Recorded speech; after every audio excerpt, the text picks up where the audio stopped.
Hello, my dear viewers. This amazing story will be very instructive for you. It is very interesting and beautiful. I wish you enjoy watching it. On a frosty day in February, John the watchman went out into the yard to clear the snow. He was mumbling quietly to himself, humming a song or talking to himself. The children were running, playing, jumping into the snowdrifts, shoveling the snow that the man was so diligently shoveling. "Come on, go to the playground. I'll get you," John threatened. "They are running around here. They don't let you clean it up properly. And no matter what, the headmistress will come. Who's gonna get in trouble for this mess? John, who else?" John grumbled like an old man, but the kids didn't care about him. They weren't afraid of him, so they didn't listen to him. John loved children. He never had any of his own. During the years of work in the orphanage, he every time strongly attached to the new kids, and when they were released from the institution, in the eyes of the man came to tears. He remembered each of them as kids, helping them to button their jackets, put on their boots, tie their scarves when they were going for a walk. Often the nannies would ask him to look after the kids. "Come on, where are your trowels?" John commanded. "Pick up your shovels and come with me to shovel snow." What a mess. The children raced to the storeroom on the veranda, where the equipment was stored. They grabbed shovels and began to throw snow from the paths into the drifts together with John. That's how they all worked together and cleaned up almost the entire area. "Good for you, John," praised the man nanny. "You are good with the kids to get along, like to work hard, and there are no dissatisfied. It's a pity you don't have your own. You would have brought up good children and grandchildren. Did you have anyone to have kids with when you were young?" John's youth was wild. "I can't count the number of girls I've been with." But he never thought about a serious relationship. He was a good-looking guy. Girls were chasing after him, and he, as they call it, sailor, but through without regret. In his younger years, John was fond of motorcycles, often participated in races, competed with other guys on difficult tracks. At one of these races he crashed. He spent a year in the hospital. Doctors literally picked up his bones piece by piece and installed an Elizarov apparatus on his right leg. Later, it turned out that the bones had fused incorrectly. They were broken again and reassembled. Complex operations were exhausting, and the realization that he would have to stop motorcycling caused severe depression. A young nurse helped to get rid of apathy to everything around. "So what if you are lame?" she comforted the young, handsome guy. "The main thing that you are alive. Be glad that we have a surgeon from God. Others would have long ago put a cross on you." The girl in a white coat with blue eyes and a long braid became his outlet. Every time he waited for her shift to start, and she would enter the ward to bring medicine to a patient. Sometimes Veronica treated him to homemade baked goods. "Here, help yourself. Grandma made them, but we can't eat them all." She offered John the ruddy pies. "You must have missed home-cooked food." And he was happy to devour the concoction. "Culinary goddess, your grandmother, Veronica," praised the guy. "Very tasty." When John was allowed to go out with crutches, Veronica sometimes went for a walk with him in the hospital square. They would sit on a bench and talk. Veronica was preparing to enter medical school. She wanted to become a pediatrician. "So you love children?" John asked. "Yeah, how could I not love them?" Veronica answered. The guy did not understand her enthusiasm for snotty kids. Children did not interest him at all. For John, they were akin to aliens, creatures that are very difficult to understand. It was much more interesting to mess around with machinery. That was the guy's calling, he thought. During the years spent in the hospital, Veronica had become very close to him, almost family. Sometimes it seemed to him that he was drowning in her blue eyes. At such moments, John wanted to grab the girl, squeeze her in his strong arms, kiss her on the lips, as he did with other girls. But Veronica wasn't like that. You couldn't do that to her. And the guy felt it. So he just looked at her and admired her beauty. "Here, I came to say goodbye," Veronica said one day, entering John's room. "I'm leaving. I'm going to take the entrance exams to medical school." Even though John knew about the nurse's intention to enter the institute, this news came as a surprise to him. "Already?" "Yes, it's time." The girl took his hand. "You get well, get well. Everything will be fine." Memories of many years ago overwhelmed the watchman of the orphanage. He stood leaning on the shovel, for a while disconnected from what was happening in the yard. Suddenly, John heard a scream. "Uncle John, Uncle John, come here quickly," called Ivan, nicknamed Carrot Top. "What's the matter?" the watchman called out. "Hurry, there's a man freezing here," shouted the boy. John followed toward the gate, where Carrot Top was waving to him. The boys were so engrossed that they had already cleared the snow all over the area and approached the gate. When they opened the gate, they stared in amazement at the snowdrift, almost completely covered with snow, frozen, seemingly inanimate. A little boy was sitting in it. In his hands, he held a plush doll. "Run, call the babysitters," John hurried the boys. The boys, with a shout of help, rushed to the building of the orphanage. The guard grabbed the child in his arms, shaking off the snow from his jacket, carried along the path. In the foyer, the child was stripped. On the screens ran to the educators, nannies, and a medic. The boy was severely hypothermic, said nothing, and did not even cry. He looked about 5 years old. "My God, how long he sat there in the snowdrift," wailed Nurse. "It's who left the child on the street. How did he ended up here?" "Don't interfere," the nurse asked. She carefully took off the boy's clothes, examined him, quietly patted his cheeks. "Boy, what's your name? Can you hear me?" The child was silent. "Help," asked the nurse to the watchman. He took the child to the medical station. There they laid the boy on a couch, rubbed his body with alcohol, wrapped him in a blanket. The nurse brought hot sweet tea from the kitchen. It was carefully drunk from a spoon. The child obediently swallowed. The children crowded outside the door, murmuring, making their own assumptions about where the foundling had come from. "Maybe they stole him and then wanted to ransom him," said Carrot Top. "No, he was just abandoned by his parents," Olivera argued. "I was also abandoned, but not in winter and at the train station. There were a lot of people there." Immediately picked up. "Maybe he ran away from home," Kira suggested. "He's so small." "What are you talking about? Babies don't run away from home." Carrot Top interrupted her expertly. The door to the nurse's station opened. Seeing the children, the teacher strictly ordered, "Come on, all go to the playroom. There is nothing to stand here and make noise. Don't you understand that the boy needs peace? Now he will sleep, then you will get acquainted." The boys obediently wandered down the corridor, not stopping the argument about where the family had come from under the gates of their orphanage. The boy was fine. The nurse was afraid that the child would get pneumonia. The kid had been sitting in a snowdrift for at least several hours. Most likely, he was left there at night. But the child got off with a cold, fever, and a little cough for a few days. Care, medication, and warmth did their job. The child recovered. Catherine was the kind of woman who used to achieve everything by her own efforts. Her parents were not rich people, simple workers at the factory, so you could not count on financial support from their side. After graduating from school, she entered technical school and then was hired to work in an advertising agency.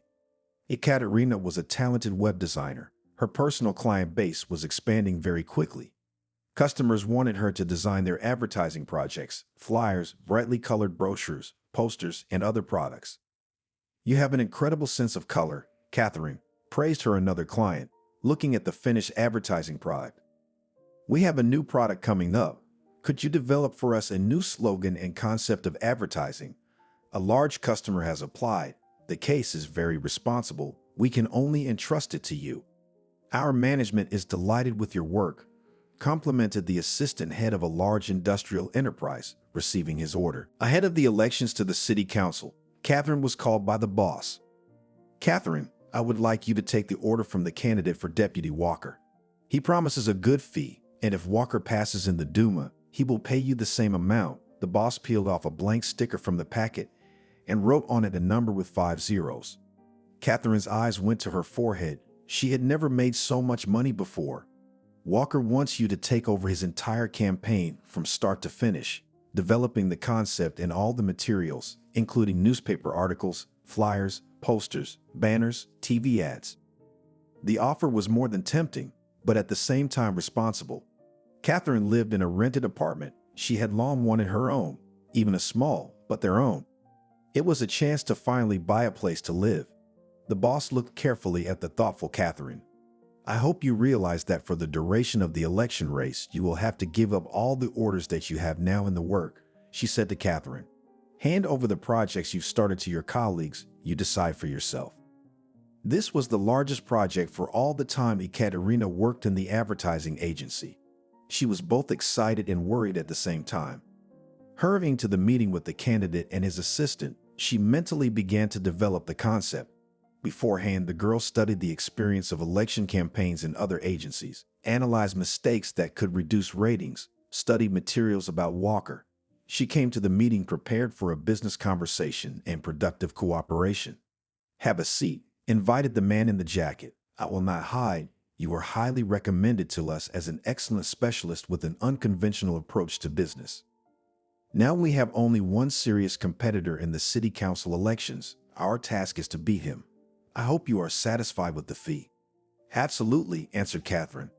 "I give you full carte blanche. You will probably need money for current expenses. Our accounting department has already been notified. You can apply at any time. You will be issued the necessary amount." Walker was silent for a while. "You must realize that we will not be economizing, so use any tools you can. There are 2 months until the elections. The deadline is very tight, so I hope for your promptness. Solve all questions with my assistant. You can also contact me directly." Back at the agency, Catherine handed over the projects she had started to other employees. Without hiding their envy, they watched as she collected in her bag a laptop, some papers, flash drives, disks. For the next 2 months, she would rarely appear at the agency. Campaigning would require personal attendance at candidate events, business trips, accompanying Walker to meetings with constituents. "Harvey," she addressed the lawmaker, "the analysis shows that you have the business community on your side. Entrepreneurs, heads of enterprises trust you, but you need to get the support of ordinary citizens, ordinary residents of our city. It is their votes, given in the majority, will be decisive. I'm listening to you. What do you suggest, Catherine?" "I propose to make an interview at your home. I would like to have members of your family, a homely, pleasant atmosphere, smiling faces." "That's not a question," Walker replied. "Appointed day, I will prepare the family." On the appointed day, Catherine, accompanied by a video cameraman from a local television station, arrived at the Walker home. They were met by an aide to the candidate for deputy, escorted into the luxurious living room. "You settle in, get ready. The family will be down soon," he said. "Something to drink?" "No, thank you." Catherine looked around. The furnishings were impressive. Expensive furniture, paintings, a fireplace with porcelain figurines. Expensive rich, thought the girl.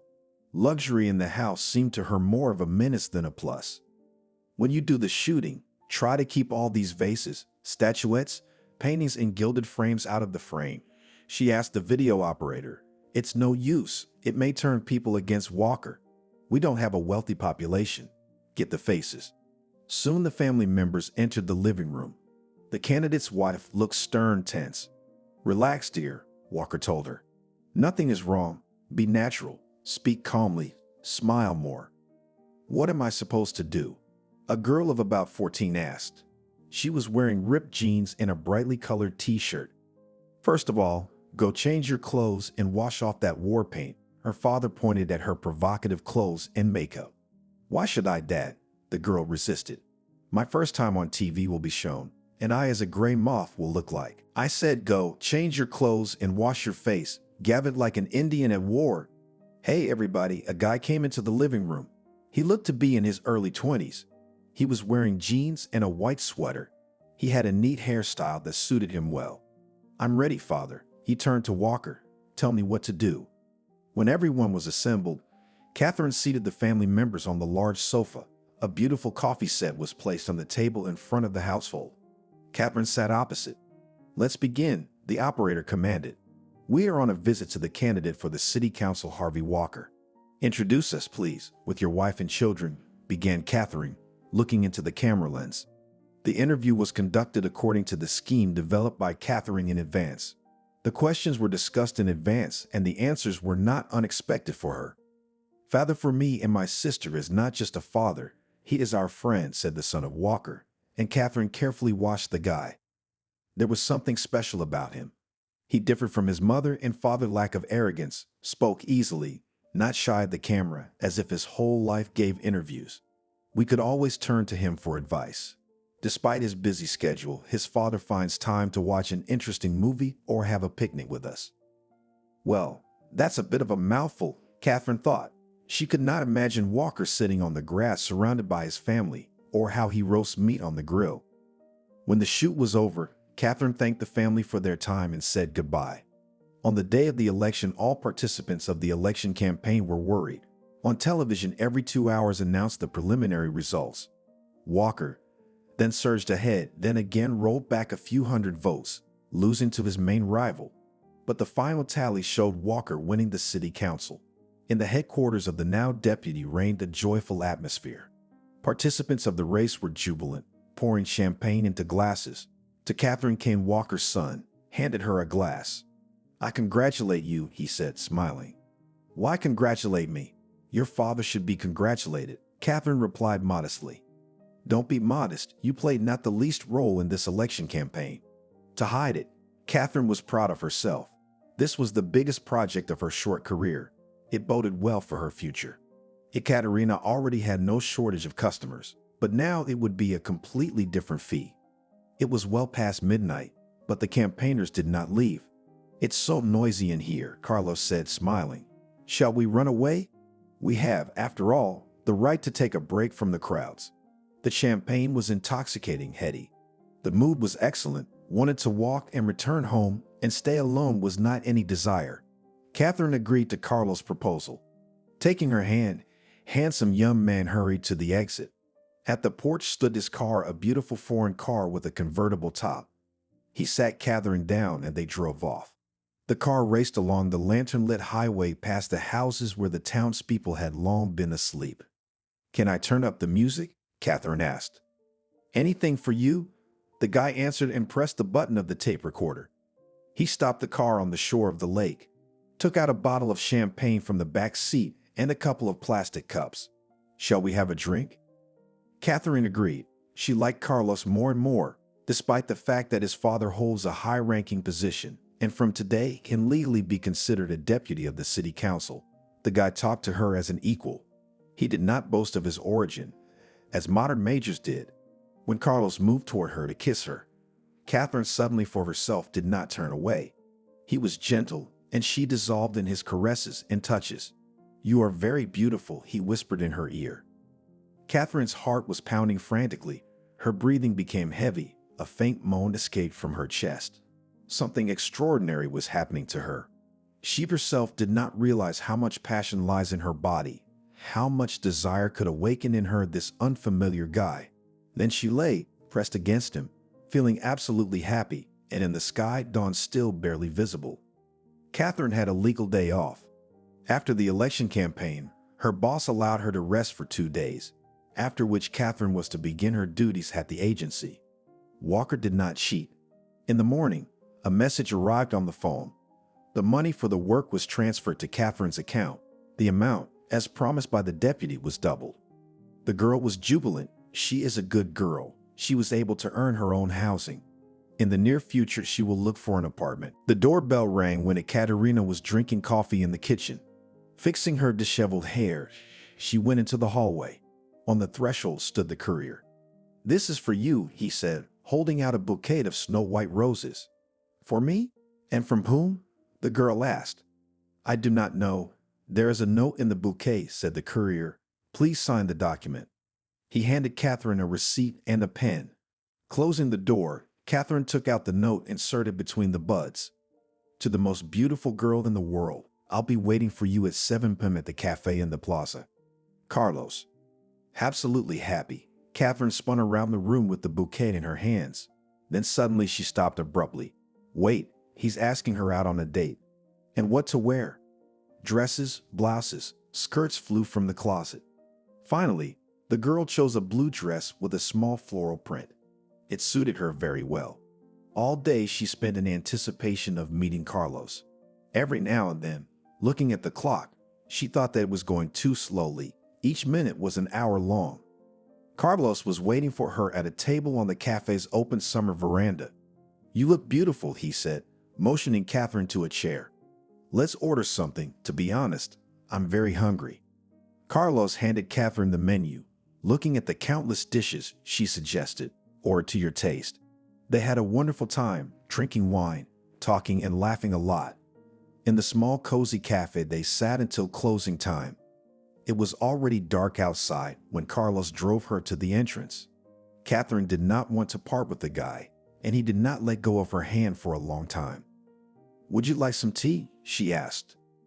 Gladly. His calm smile gave Catherine confidence that she was doing the right thing. He didn't leave until early morning, promising Catherine that he would call. She fell into a happy sleep and slept until just before lunch. She spent the whole next day at home, and from Monday, she went to work at an advertising agency. Carlos did not call. It tormented the girl. To distract herself from sad thoughts, she completely immersed herself in her projects. The working day was over. Immersed in her thoughts, Catherine left the agency. Opposite the entrance, she saw a familiar car. Carlos waved hello from the car. Catherine rushed to him. "Get in, let's go, open the door, guy." "Where to?" Catherine asked. "You'll soon find out," he said mysteriously. The car started and raced through the streets toward the exit of the city. Carlos brought the girl to a small recreation center. The place belonged to Carlos' father. He came here with his partners and colleagues to fish, relax, cook meat on the grill. "No one will be here today, only the watchman," Carlos said as he led Catherine down the narrow path to the log cabin. "We can be alone together." The girl was happy. There was such beauty around, a river, a lake, near the shore of which a boat was rocking. When it got dark, they knelt at the fireplace in the house, sat on the floor, embraced. "I would sit with you like this all my life," the boy said quietly. "And I," echoed him Catherine. "It is a pity only to part," he suddenly said. "Break up? Why?" Catherine asked anxiously. "Father sends for an internship abroad," in his voice was heard sadness. "We must go." "Soon?" "For how long?" "I leave tomorrow." "For a year from now, and then we'll see." They were silent. Each was thinking of his own. "This is the end of my little happiness." The girl could not imagine how she would live without these meetings with Carlos. The next day, he flew away. 9 months later, Catherine gave birth to a son, named him Anthony. "Oh, Catherine, I had such great plans for you," upset said the boss, called Catherine in his office. The girl's belly was already traitorously visible. It was pointless to hide the pregnancy. She had to say that in 2 months she will go on maternity leave. "Who will work?" "I'm not talking about your regular customers. They'll leave us as soon as they find out you're no longer working." "Sarah, I will work until the birth, and then I can take projects at home," assured Catherine. "I don't know what it's like to work alone with a baby," the boss said incredulously. "But if you work as much as you can, as much strength is enough, and then take on at least part of the clients, I will be very grateful to you." On the fee from the election, she was able to buy a small 2-bedroom in a bedroom community. Far from work, but their own place, not rented. Catherine carefully arranged the apartment, bought curtains, ordered furniture. Billy, a colleague at work, volunteered to assemble the kitchen cabinets. He had long liked Catherine, but he did not even count on reciprocity. To help put things in order came a friend, Angelica. She was scrubbing the floors, pulling up her skirt and pulling up the hem at the waist, gibbering silently, wringing the rag. "Lucky you, Catherine, your own apartment. It will be where the baby go wild. And you have already decided where you put the crib and the changing table. And I have not bought any of this. It's too early and there is almost no money left. Tomorrow they're bringing the sofa into the living room. Do you need a mover?" Billy volunteered to help carry the couch up to the 3rd floor. "Of course I do. Thanks to you guys for helping out." Angelica took off. She had a date. Billy stayed for tea. "Didn't yours call?" he asked. "No," sighed the girl. "No word. That's what those rich sons of bitches do to girls. If it were me, I'd never leave you." "You're not in his place, Billy, don't start." Catherine didn't like the reasoning of her colleague about her personal life. She noticed that he was treating her in a special way, showing signs of attention. This fact did not please her, but it was difficult to do without male help in her case. Billy had helped her carry the groceries home, and he had laid the tiles in the bathroom himself. She didn't have to hire laborers and pay extra money. "When are you going to buy a crib?" Billy changed the subject, realizing that Catherine was going to get angry and kick him out, and he wanted to stay with her a little longer. Next week, she answered, stroking her rounded belly. The baby was already kicking in the womb. Catherine shuddered at his unexpected movements and rejoiced at the same time. Do you want me to go with you? Billy suggested. I'll take my father's car and we'll bring everything at once. Buy a stroller, a crib, a bathtub. What else is needed for the baby? That would be great, Catherine agreed. Billy kept his word. One day they took an early day off work and went to the children's world. What was not in this huge store? Toys, clothes for newborns, bottles, pacifiers, baby food. Passing by the counters, Catherine could not contain excitement. I want to buy all this for my boy, she said to Billy. Look at that. What a bicycle. So he's a long way from a bicycle, laughed the guy. At Catherine's house, he assembled a crib, screwed the wheels to the stroller. Beauty, you are good, praised the girl. Deserved tea and cookies. They sat in the new kitchen. Billy was slowly stirring the sugar in his cup, thinking about something.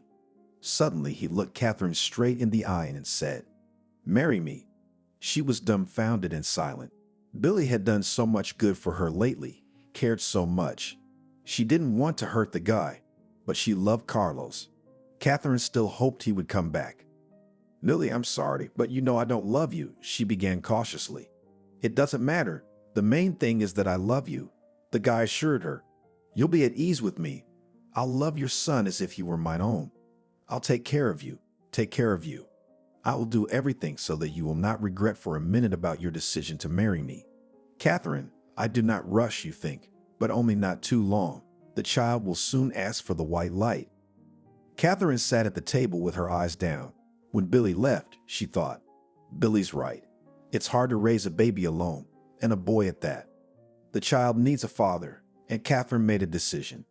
A month before the birth, they registered their marriage. Billy moved in with Catherine. They began to live together. The guy really took care of his young wife. He cooked dinner coming from work. He himself loaded the laundry into the washing machine and hung on a rope on the balcony. On weekends did the cleaning and took Catherine for walks. On the appointed day, he took her to the maternity hospital. Every hour he called the emergency room to find out if his wife has not given birth. "Daddy, you calm down," they told him on the other end of the phone. "You don't have to call here so often. Your wife will give birth and call you herself. Don't worry, she's not the only one giving birth here." The boy was born healthy. Catherine looked fondly at the baby lying in the hospital cradle. It seemed to her that he looked incredibly like his father. The same features, the same nose and dimples on his cheeks. Anthony was unusually calm.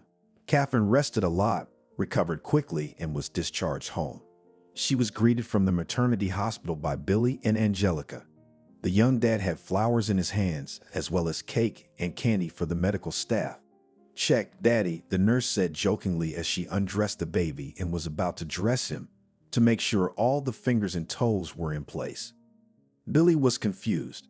The tiny infant was lying there, shaking and looking at him with all eyes. The nurse put an opening on him, a bonnet, wrapped him in a diaper and then in a newborn envelope. She handed the baby to Billy and he accepted it with trembling hands. Catherine's husband didn't let Anthony out of her arms all the way home. "Let me carry it, too," Angelica begged. "No, it's our treasure with Catherine," answered Billy proudly. At home, they celebrated the event. "A new man was born on the planet Earth," said Catherine's friend solemnly. "Let his path be successful. Let nothing overshadow the joy of life." Catherine took a month's vacation, then promised to go to work remotely from home. Anthony slept a lot. The young mother had plenty of free time. Billy went to work every day, and in the evening rushed home to walk with the stroller in the yard to help his wife bathe their son before bedtime. They had already been married for several months, but there was no intimacy between the spouses. Catherine every time found a reason to refuse Billy. At first, he treated with understanding, say, after childbirth, she needs to recover, and the child takes a lot of time. Tired his Catherine. But one evening, when Anthony was sleeping peacefully in his crib, Billy tried to hug his wife, his hands insistently pulling up her nightgown. "Don't, Billy." Catherine tried to push her husband away. "You have to, you're my wife. I can't go on like this." He piled his whole body on top of her. Catherine gave in.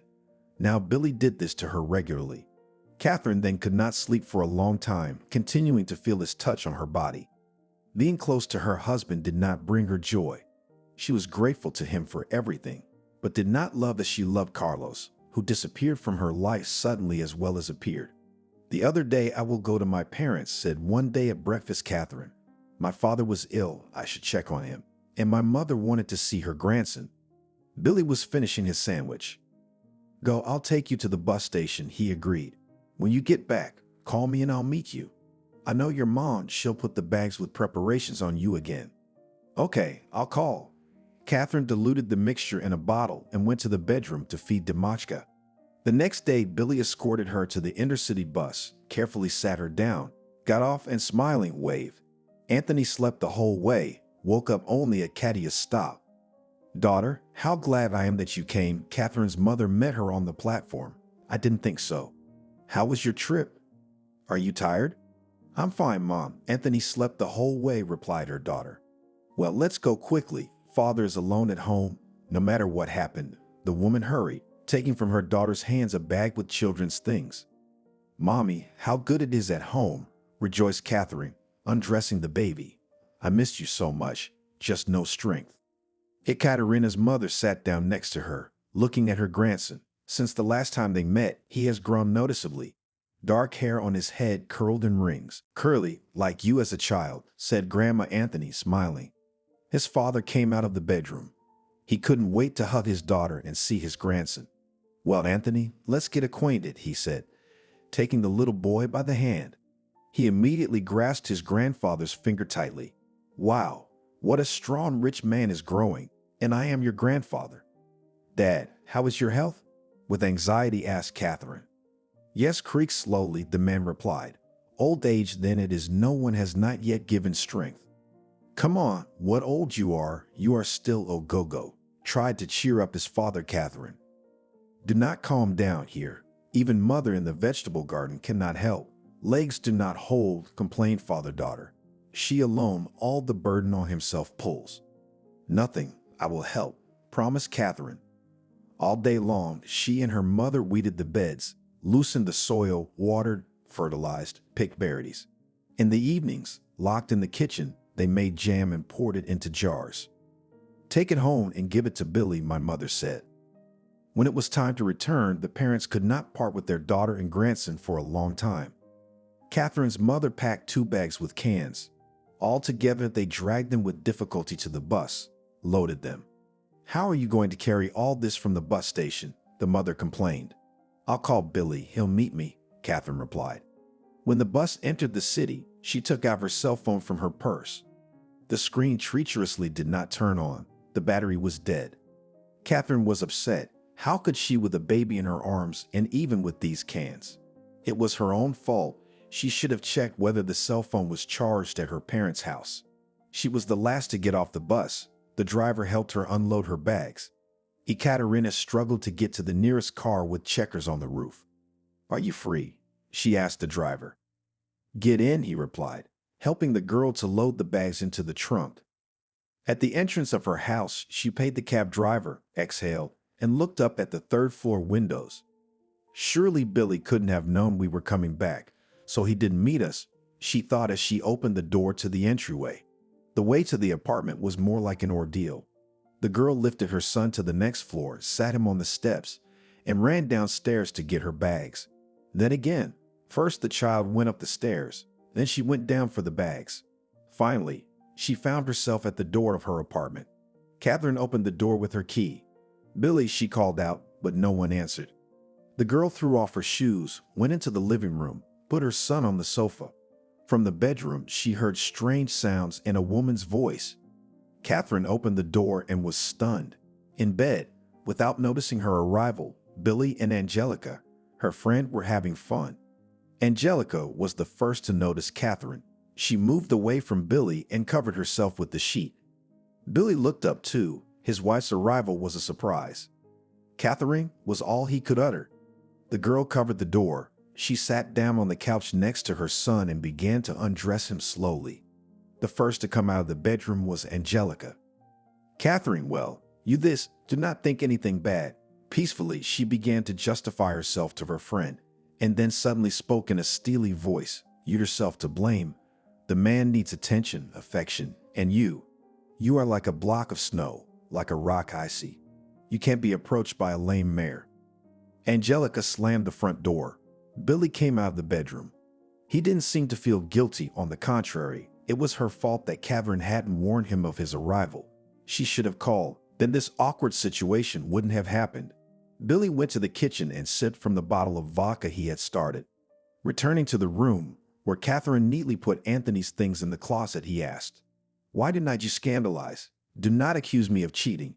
His tone slightly slurred. Catherine was silent, then led her husband into a frenzy. "Too proud, right?" Even more turned on Billy. "Who needs you with your pride?" He approached her, breathing the booze in her face.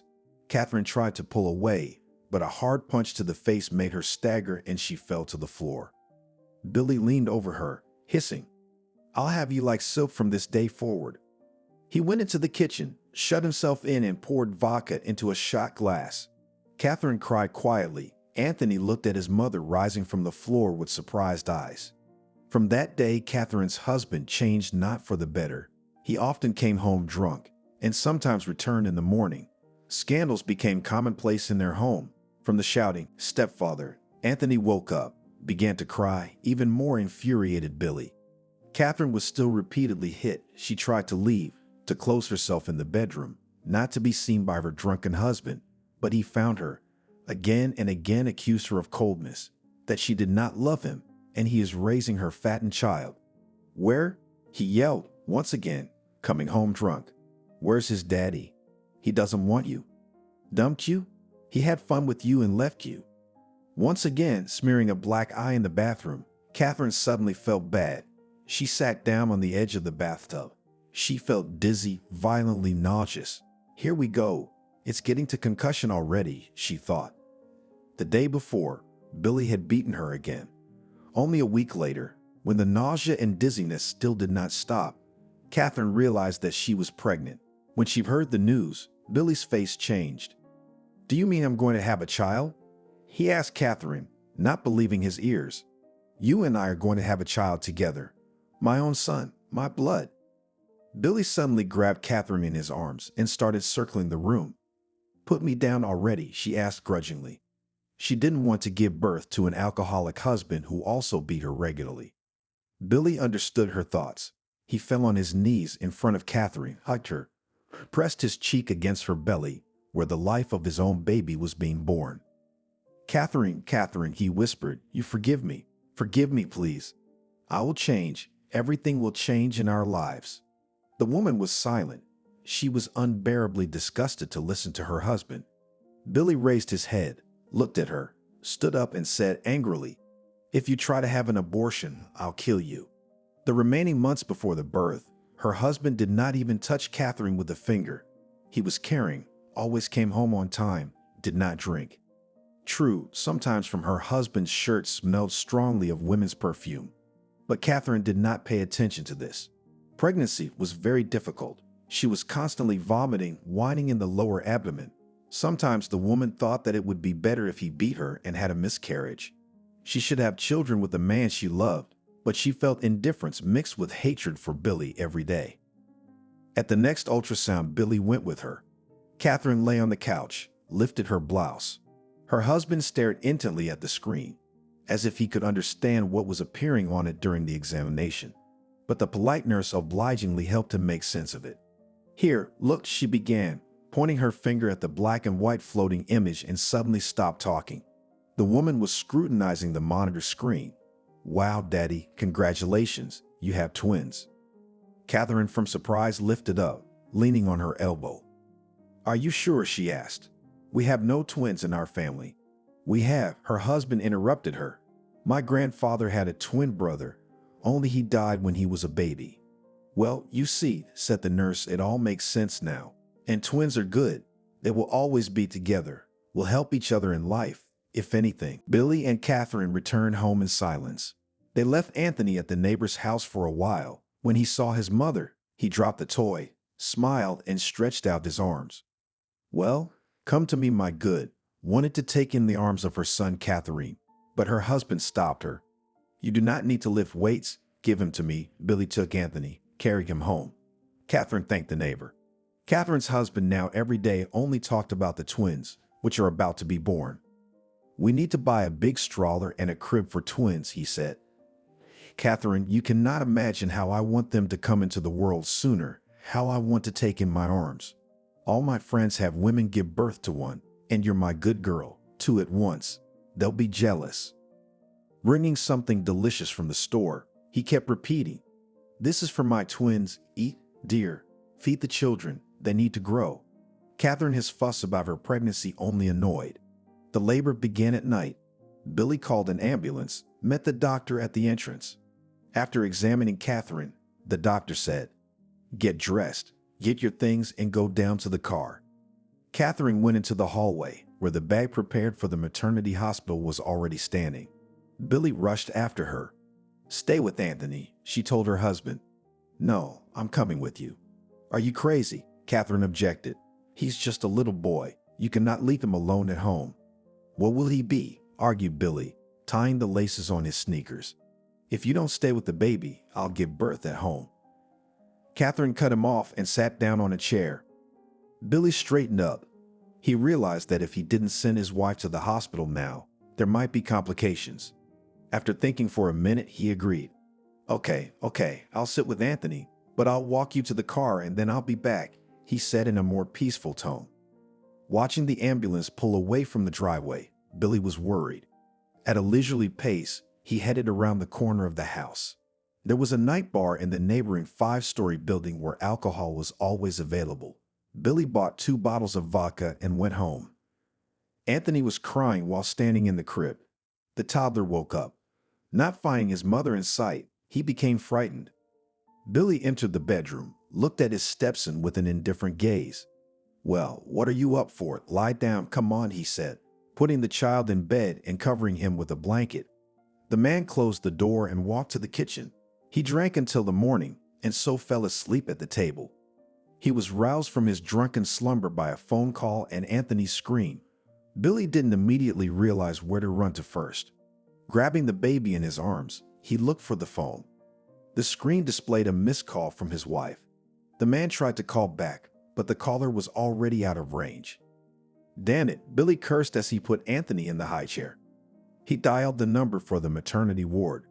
"Hello, can you tell me, did my wife have a baby? What? Last name?" He gave Catherine's details. The woman in the phone was silent for a while and then answered. "Yes, she gave birth. 2 girls, weight 400 and 350. The twins are 52 centimeters tall. The mother feels fine." "Like girls?"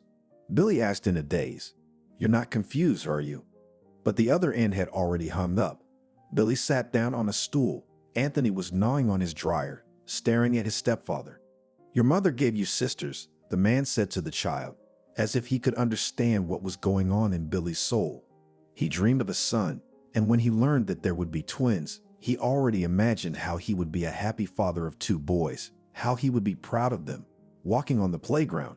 And this soulless Catherine could not even give birth to normal men, gave birth to girls. A wave of disappointment came over the man. He opened the refrigerator, took out a sealed bottle of vodka. On the day of discharge, Billy showed up at the hospital with a strong odor of booze. He was holding Anthony's hand. The boy was wearing stale clothes. In his hands was a bouquet of flowers showing signs of wilting. "Well, Daddy, take your daughters in," the nurse said, wincing at the odor coming from the man. Billy took his daughters in his arms, and Catherine rushed to her son. "Damaka, how I missed you," she exclaimed. The boy hugged his mother, did not want to let go of himself. At home, Billy put a bottle of vodka on the table. "Let's drink to the health of our daughters," he said, pouring bitter vodka into 2 shot glasses. "I'm feeding the children and I won't drink," Catherine refused. She was disgusted to look at the hungover husband. The woman undressed the girls, and Anthony stood nearby and looked at the sisters. "Here, my good man, soon they will grow up, and you will play with them. You will have fun together. Grow up soon to be a protector for your sisters." The girls were named Luba and Cindy. Now Catherine had to give up work completely. With 3 children, she couldn't even work part-time. There was almost no help from Billy. More and more often they came home drunk, shouted loudly, accused his wife that she did not give birth to the sons. "What do I need this battalion of women for?" he said. "What am I going to do with them? Not to go fishing, not to chase a ball, and repair. Who will help me to make repairs? Who will give me a hammer?" Girls always loved their father more than their mother, tried to calm her drunken husband Catherine. "What do I their love? They love more. Yes, and me all the men laugh at me, call me a bracado." In fact, no one has never laughed at Billy. On the contrary, all their acquaintances said that 2 daughters is a double happiness, but he still wasn't happy. When the girls were 2 years old, Billy went on another bender. He didn't come home for a week. The fridge was completely out of food. Catherine didn't even have milk to boil porridge for the children. She had to beg her neighbor to babysit the kids and Anthony while she ran to the store. In the evening, Billy burst through the apartment door, barely able to stand. "Wife," he yelled from the doorway, "let's eat." Catherine lost her temper, her patience finally running out. "And you bought food then? Where have you been so many days?" she asked. "There is no food in the house, cooked from nothing. We are starving here. There's no one to go to the store." "Can't you do it yourself?" yelled the husband. "Don't you have any money? Are you saying that I'm a beggar, that I don't give you money, that I don't provide for the family?"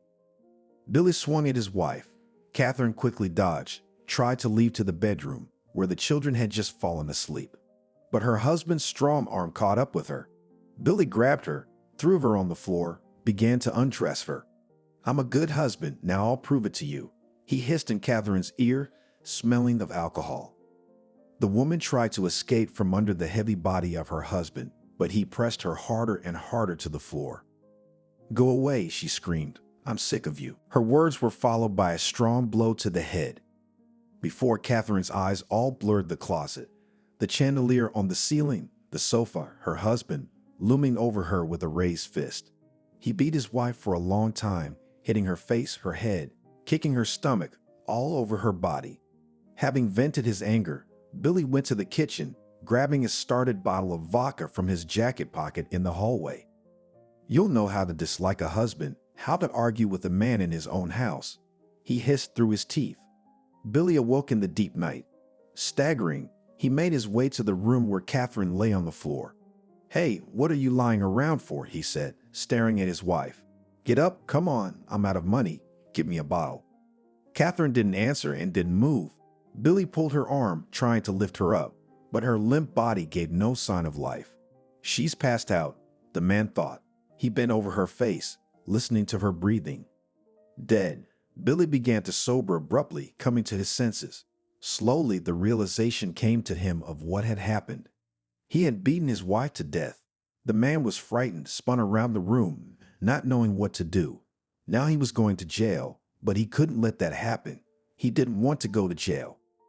Sitting down on the couch, Billy wrapped his arms around his head, swayed like a cobra before it attacked, whimpered quietly, groaned. The only possible way out presented itself to him very clearly. It was necessary to hide the body, to carry it away from the house, to remove suspicion from himself. The man dressed, wrapped his wife's breathless body in a blood-stained rug, put him on his shoulder, and quietly left the apartment. He walked through the empty courtyard, crossed the wooded park area, and reached the lake. Stepping on the ice, he fell several times, dropping his wife's body, got up and dragged her again to the middle of the body of water. There were ice holes there. Billy lowered the corpse into the water, watched the black water take Catherine into its depths. When he got home, he cleaned up the dishes in the kitchen, mopped the floor in the room, tried to put things in order. Billy spent the rest of the night showering, shaving, getting himself back to normal. He realized that soon Catherine would be searched for, and maybe already in the morning she would be found by fishermen on the lake. He decided to report his wife missing, saying that she had left yesterday and had not returned. The police didn't accept the report. "Your wife will be found," said the captain in the front office. "It happens, wives stray, maybe at a girlfriend's house. Go home and wait. If she doesn't show up in 3 days, we'll take your statement." Billy was a mess. He had killed his wife, the mother of his children, with his own hands. Oh yes, he remembered about the children. They were playing on the floor. He had to feed them. The man opened the refrigerator, but it was empty. There was nothing on the shelves of the kitchen cabinets either. Billy scratched his forehead. We'll have to go to the store, he thought. He rang the doorbell for his neighbor. Veronica, hello. Please sit with mine for about 20 minutes, he asked. I'll run to the store real quick and buy some food. The woman reluctantly agreed.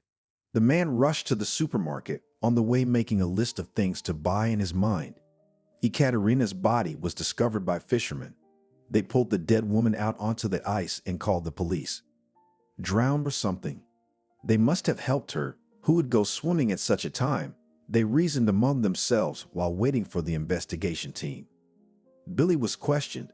He was the first suspect in his wife's murder. Where did you be tonight? The investigator asked him. At home, he replied. Put the kids to bed. Watched TV. Then his daughter started crying. He started rocking her, calming her down. The mother wasn't home yet. His testimony was quite convincing. After some more questioning of the grief-stricken husband of the deceased, the police left. The investigation reached a dead end and was sent to the hanging. A few days later, Catherine's body was given to her husband so that he could bury her. Angelica volunteered to help with the funeral, or rather she sat with the kids, and Billy ran to the cemetery to buy a place, then to the funeral home, then to the morgue. People whispered at the funeral, she was so young, she should have lived and lived. How will the children be without her now? She was such a good mom, caring, always with the kids. I can't believe she went out. And who killed her then? It's scary to live when you go out of the house and find yourself in an ice hole with a broken head. After Catherine's funeral, Angelica moved in with Billy. They had been meeting at her rented apartment for several years. Now they didn't have to hide, but could live together. Because of all this bad history, Billy was fired from the advertising agency. The boss for a long time did not like his absenteeism, as well as coming to work in a drunken state. We're going to have to part ways, Sarah said, looking at the man carefully through the thick lenses of her glasses. Billy got drunk again out of grief. Angelica was happy to keep him company. Drinking with the man in the kitchen, she lamented. What are we going to live on now? You need to get a new job right away. We can't survive on my salary alone. Do you think it's so easy to find a job in our town? Billy could barely move his tongue. And how are we going to feed your sons and daughters? Angelica persisted. The man didn't know the answer to that question. Now he was concerned with something else.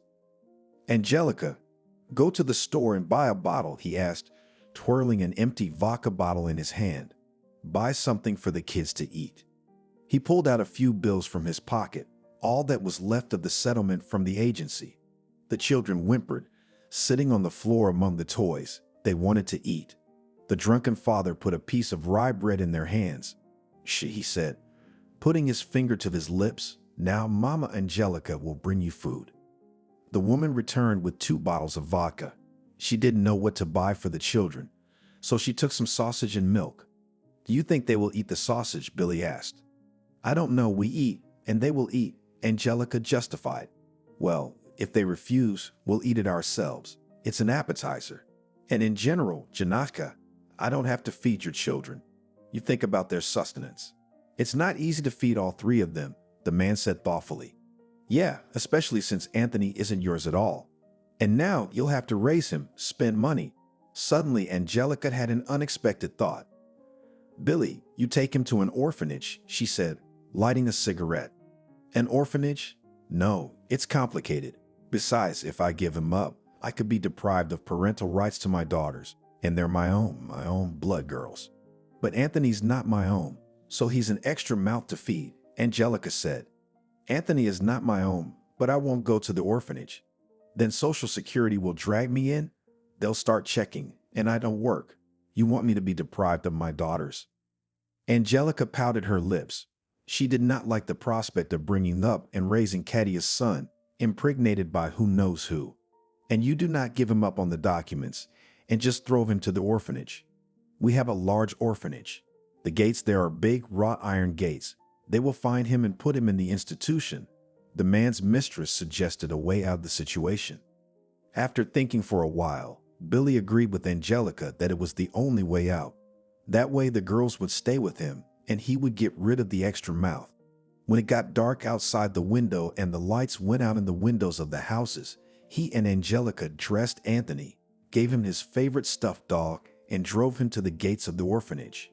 "Sit there," they told the child and left. It was snowing outside.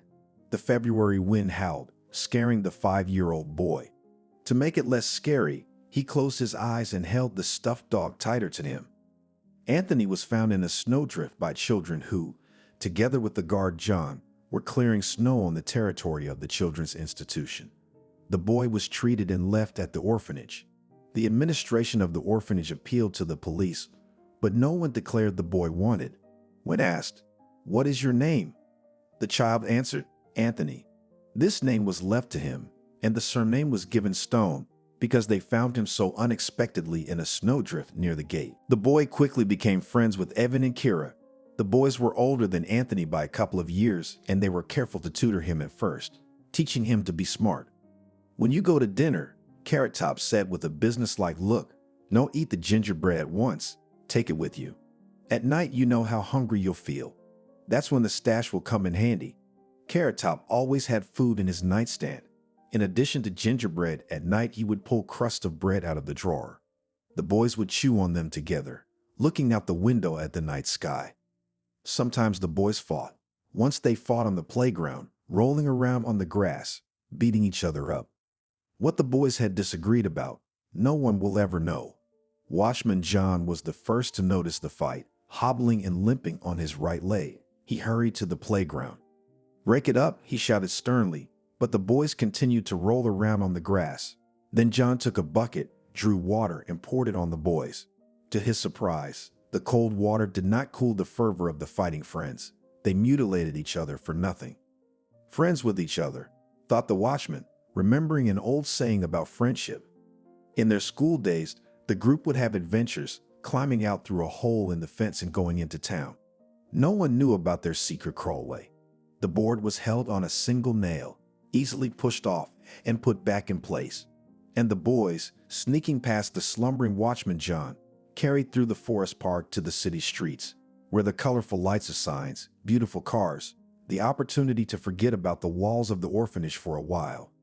On one such night, they sat on the shore of the lake and lit a fire. Sparks flew high above the flames, mesmerizing. Carrot had sticks in his hands, on which he strung pieces of bread. The bread fried on the fire was fragrant, crunching pleasantly in the mouth. "Is that what you want to be?" Evan asked Anthony. "I haven't thought about it yet. I'll probably go to technical school," the teenager answered, putting branches on the fire. "You want to live all your life on one salary?" The boy laughed at Anthony's naivety. "Why? Everyone lives like that." The younger opponent tried to argue with his older friend. "Wrong. Not everyone. I don't want to study at all. There are many ways to get money and not go to work like a leper." "What are those ways?" Anthony was surprised. "I'll tell you later," entreated the company Carrot Top. The teenager had devised a whole plan on how to get rich. In his imagination, everything seemed easy and simple.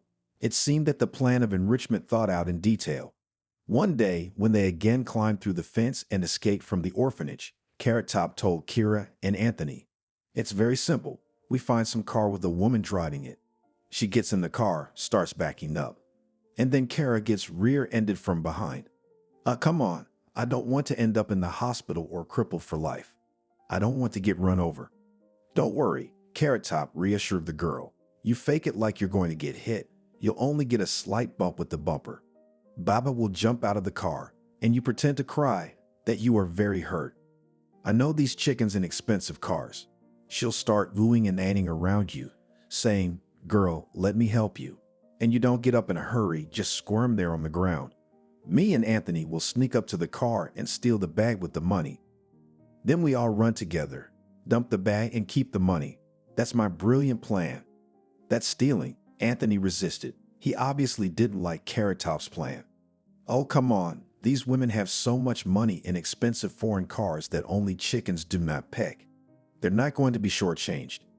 Anthony and Kira thought about it. Then the girl said, "I agree. I'm tired of wearing orphanage clothes. I want fancy jeans and a purse." "Anthony, are you coming?" Evan asked his friend. The teenager hesitated. He thought that this game of robbery would end badly, but he didn't want to be separated from his friends either. "We can try," he said uncertainly. "It is decided," concluded Carrot Top. "Tomorrow we'll go to work." Having got out through the hole in the fence, they walked towards the center of the city. There were cars rushing along the streets, people hurrying somewhere, mothers with strollers and children running around in the park. All these people had different lives, not like Kira, Carrot Top, and Anthony. In the orphanage they were taken care of, but the absence of parents was a heavy burden on the heart of each pupil. Anthony always wanted to know all the details of his origin, who his mom and dad were, how he ended up in a snowdrift at the gate of the orphanage. When the time came, the teacher Ariana would call the older kids, pull out their personal files, and tell them what they knew from the child's birth story. One day, Anthony approached her himself. "Ariana, do you know who my parents are? It's not like I was found in a cabbage patch." "Not in the cabbage, Anthony, in a snowdrift," smiled the teacher, but after a second her face became serious. "When you came to us, or rather when we found you, we tried to find out all the information about you, but it is too scarce. No one's wanted you, no one's been looking for you, so we don't have any accurate information." Anthony bit his lip in frustration. Strange, if his parents do not care about the fate of their son. Why did they bring him into the world? He once shared his thoughts with John, the caretaker. The children of the orphanage were friends with the man, trusted him as their own grandfather, and he was kind to them. In John's room, the walls were hung with posters of motorcycles and photos of races. The boys looked at them with interest, and the watchman was happy to talk about the peculiarities of technology. "Why don't you ride a motorcycle now?" Anthony asked once. John, even then, many years ago, when he came out of the hospital, vowed not to participate in the races anymore. He remained lame, no matter how hard the doctors tried. The bones in his right leg fused incorrectly. The apparatus didn't help either. One leg remained a little shorter than the other. "There's a time for everything, Anthony," the watchman replied, after some thought. "I had mine. Now I'm fighting you." The man liked working at the orphanage. Constant contact with children brought back his youth. He never had any offspring of his own, and here he had a whole group of noisy boys and girls. "John, why do people have children?" Anthony asked. "So they can put them in an orphanage?" "It's not like that, kid," answered the man. "You see, there are different situations in life. Sometimes parents die." "Why would that be?" interrupted the teenager. "For all kinds of reasons. Someone gets sick, someone gets into an accident, accidents happen." "Why do you think I was abandoned?" The pupil persisted. "I can't tell you that. Almost nothing is known about you. Even your date of birth is not in your file. They wrote it down at random, just chose a beautiful number. So I'm like an invisible person, like I'm there, but I'm not." "Don't worry so much," the man reassured me. "In any case, each person builds his own life, his own destiny. You will grow up, study, maybe get married, have children of your own, and then you will understand everything." He looked sadly in the footsteps of the departing guy. It was really hard for him to live without knowing anything about himself. It's like in nature. If a plant has no roots, then the top does not grow. Anthony had no roots, or rather, he knew nothing about them.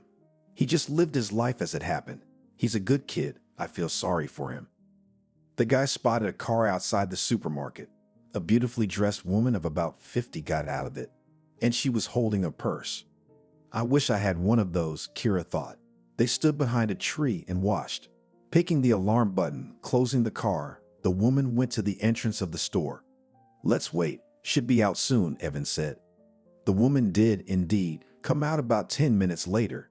She unlocked the car, threw her purse on the passenger front seat, got behind the wheel, and put the key in the ignition. The car started back up, and suddenly, the woman heard a thud. Looking in the rearview mirror, she saw a girl falling under the car. "Jesus!" cried the woman and jumped out of the car. "Girl, how come? What are you in pain?" "Please forgive me. I didn't see you." "Oh, it hurts," theatrically cried and squirmed Kira, sitting on the ground. "Auntie, you hit me with your car." "Oh, that hurts." "Where does it hurt?" The woman was trying to feel the girl's feet. Meanwhile, Anthony was already running away with her purse in his hands. "Wait, I'll call an ambulance." The woman hurried to the driver's door to get a phone out of her purse, But she was not in the front seat. She turned around. There was no one near the car either. The girl she had hit and wanted to help was gone. Satisfied with the operation, they bought some goodies, sausages, bread, and went to their place on the lake shore. They laughed, satisfied with their first successful outing. You see, Anthony, everything has been thought out. Even Redhead was proud of himself. I told you it would work out. The woman turned out to be a real rich woman. Her purse was full of large bills, which the guy spent on anything for a week. Kira bought herself some jeans and Carrot bought a chronometer watch. Anthony decided to set aside his share, giving to the communal pot just for food. He had a dream to find his parents and to realize the plan will need money. In a week we'll go to work again, said Carrot Top, chewing sausages with bread, roasted on the fire. Dimma did not like the whole story. It was pure theft, for which sooner or later one could go to jail. He understood that, so he tried to dissuade his friends. Maybe he shouldn't, it's illegal. Anthony's feeble attempt to bring Kira and Carrot's mind back to Kira and Carrot protested. Kira put her arms around the teenager's neck. Come on, it's easy and simple. No one will know, she urged. Well, we'll go a few more times and then we'll stop. We're about to graduate from the orphanage anyway. Anthony liked Kira. The pretty girl always found an approach to him, could persuade him to any adventure. The first time they climbed through the hole in the fence, Anthony resisted too. They'll be looking for us, he told his friends. Oh, who needs us? Kira objected.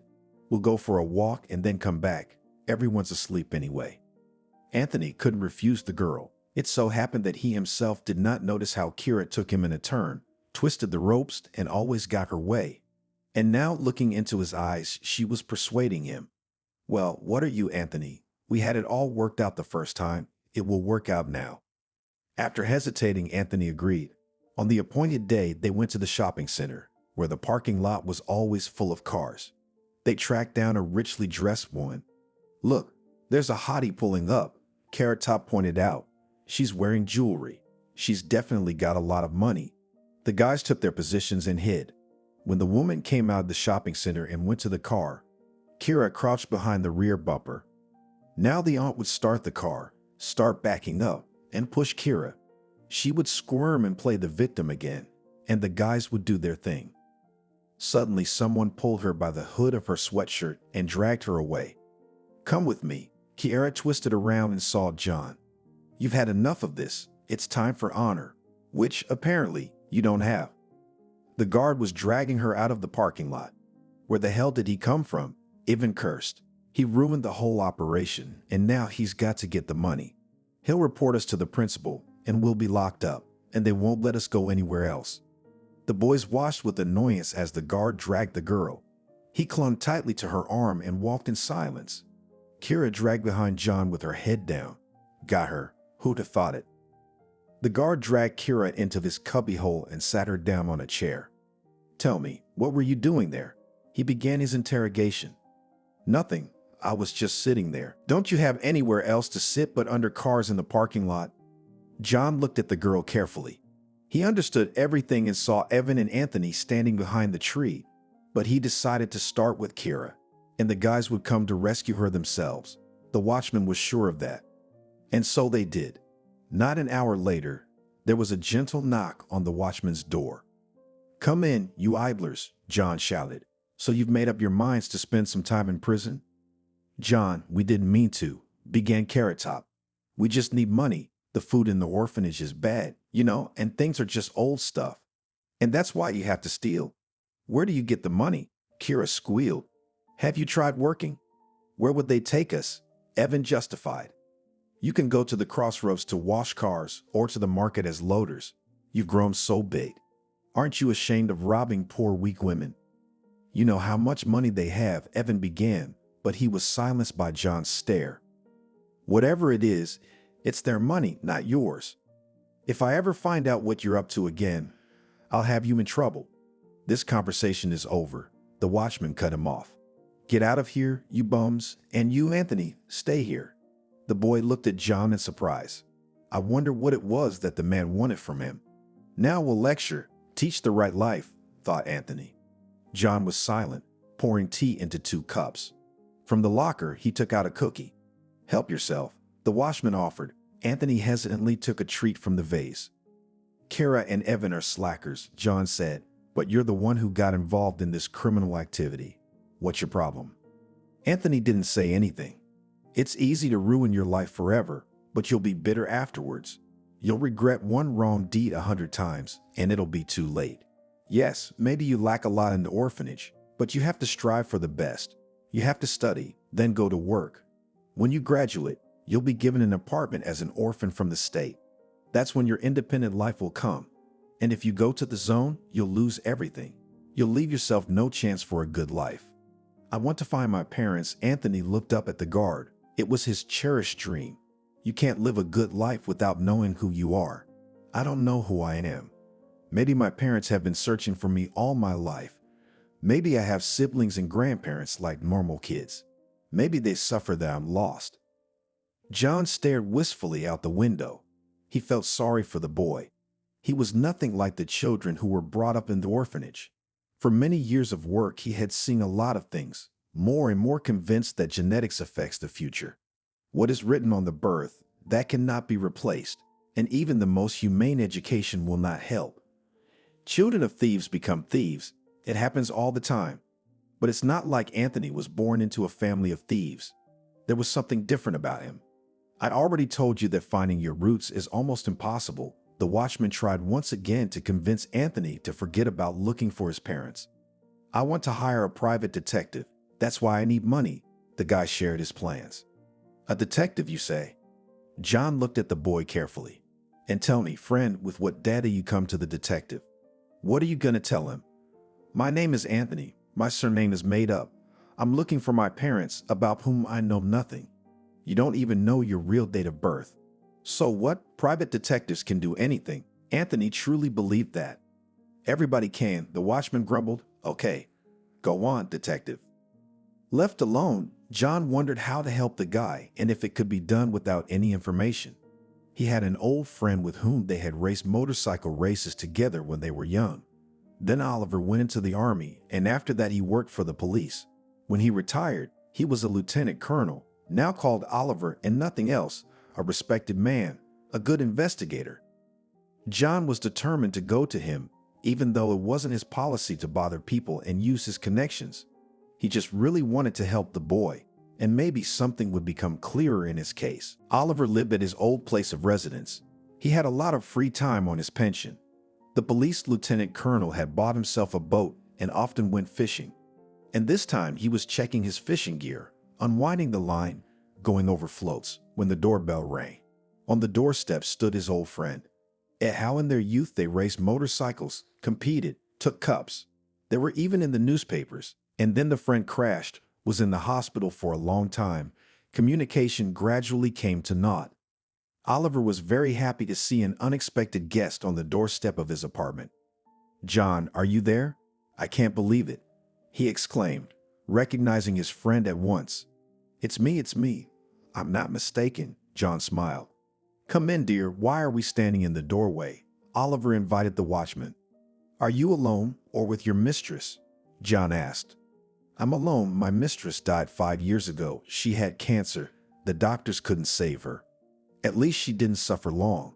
I'm also alone. My personal life has not worked out.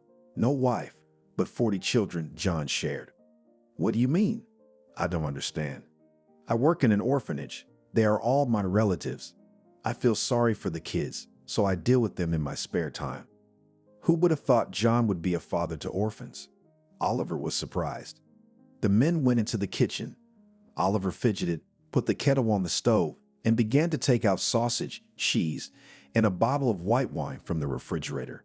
It's a sin not to celebrate such a meeting, friend, he said, laughing and taking out shot glasses from the cupboard. The men drank and snacked, and Oliver poured another round. I don't ask how you found me, John, Oliver said, snacking on a slice of smoked sausage. I haven't changed my place of residence. That's what brought you to me. It can't be longing or nostalgia for the old days. That too, said the watchman, raising a shot glass. Well, here's to the meeting. To the meeting, it's good to see you. You see, Oliver, John started a serious conversation. I have a boy in the orphanage, Anthony. In general, his story is very strange. Incomprehensible. If other children who get into the institution, there is at least some data. This one has none. The child comes from the maternity hospital. There is a document called a waiver. That is, the mother and father refuse to bring up and raise their son or daughter. Or here is another case, not less frequent, when parents drink, do not look after the child. Then it is taken away through the court. Or, if the father and mother die, the orphan is sent to an orphanage. And this one we found in a snowdrift in February as a 5-year-old. The retired police lieutenant colonel listened attentively to his friend. He didn't yet understand what he was getting at, but he tried to catch the logical thread of the story. You see, John went on, it seems that he had been dumped, just left on that cold winter night at the gate of the orphanage, put him in a snowdrift, gave him a toy and left him. Not people, but animals. Oliver shook his head. How can you leave a little child in the cold? When we found him, he was so cold he couldn't even speak. Well, we warmed him up, washed him, fed him. He's a big boy now, but he can't stop thinking about who left him there. He wants to find his parents, you know? Oliver poured the vodka into shot glasses, took his own and gave another to John. I understand. Why wouldn't I understand? Everyone wants to know his roots, and this is such a story that gives me goosebumps. Help me, Oliver, find a lead on the kid. He wants to hire a PI, even went to the trouble of stealing. That's too bad. Oliver put his finger up. I understand I stopped him in time, caught him in the act, so to speak. I don't think he'll do it again. He's a good kid, and he could be good. I don't know how I can help, the retired lieutenant colonel thought. What year did you say he came to you? John named the exact date when Anthony was found in a snowdrift at the gate of the orphanage. It's a day that's etched in his memory for the rest of his life. He had never seen such a brutal treatment of a small child. And if the kid had frozen, they would have found a corpse, not a boy. Let's do it this way, Oliver suggested. I'll visit my colleagues on the police force, see if anyone remembers anything. I was still in the department that year, but I don't remember anything about missing children. That's just it, John said. We've been asking around, but no one's put out a BLLO for him. No one's been looking for the kid. I promise, John, said the old pal. I'll look into it. Find out everything I can. I'll find some thread. It can't be that there was no information about the man at all. Friends still sat, drank, talked about the past, shared the news. John returned to the orphanage hopeful. His buddy had always been a man of his word, so since he promised, he would do his best to find some information about Anthony and his family. He realized that the guy wouldn't rest until he found out everything. He could make a mess of things, crippled his life. That's why he was determined to help Anthony, and he hoped that his old friend would help him. A few days later, Oliver called John. There is some information. Can you come to me? He asked. Of course I can. When the old buddies met, the lieutenant colonel had photocopies of some documents in his hands. He stacked them neatly, laid them out in front of him. John waited for Oliver to start his story. I wondered what the former investigator had unearthed. Your Anthony has a murky history, Oliver said. In February of that year, when you found your family, a woman's body was found in the lake. Fishermen fished it out in the morning when they came to the ice hole. There was no chance of identifying the woman, but everything became clear when her legal husband contacted the police. He reported his wife missing. In the duty room, he was sent home. They said he would go for a walk and your wife would come. The time had passed very little since the disappearance. And when the woman was fished out of the lake, they immediately remembered this man. He was questioned then. I wasn't present, but my colleagues remembered. He didn't look too upset. Of course, he was the first suspect in the murder. Why did they decide it was murder? The watchman asked without understanding. You see, the corpse had multiple injuries, beatings, teeth knocked out. Her face was like a mess. Someone had beaten her badly. Given that the woman was wearing a robe, we thought it was the husband. He, of course, denied everything. At that time, there were 3 small children in the house, a twin girl of 2 years old and a 5-year-old boy. As we later found out, the boy was not the man's own son. He got married when the bride was already pregnant. Neighbors said that recently the spouses often quarreled, were heard shouting, swearing, crying children. So it was the husband who killed the woman? John asked. It's not that simple, the lieutenant colonel said. He said she left home in the evening, that when he came home from work, he found the children alone in the apartment. Also resented how she could have left them unattended. He said he spent the whole night taking care of the babies, putting them to bed, soothing them when they cried, calling for their mom. I wondered, John said thoughtfully, why did she leave the house in a robe in winter? That's the point, continued the old friend. A rug with traces of blood was also fished out of the lake. But the man, that is, the woman's husband, did not admit that it was a rug from their apartment, said it was the first time he'd ever seen it.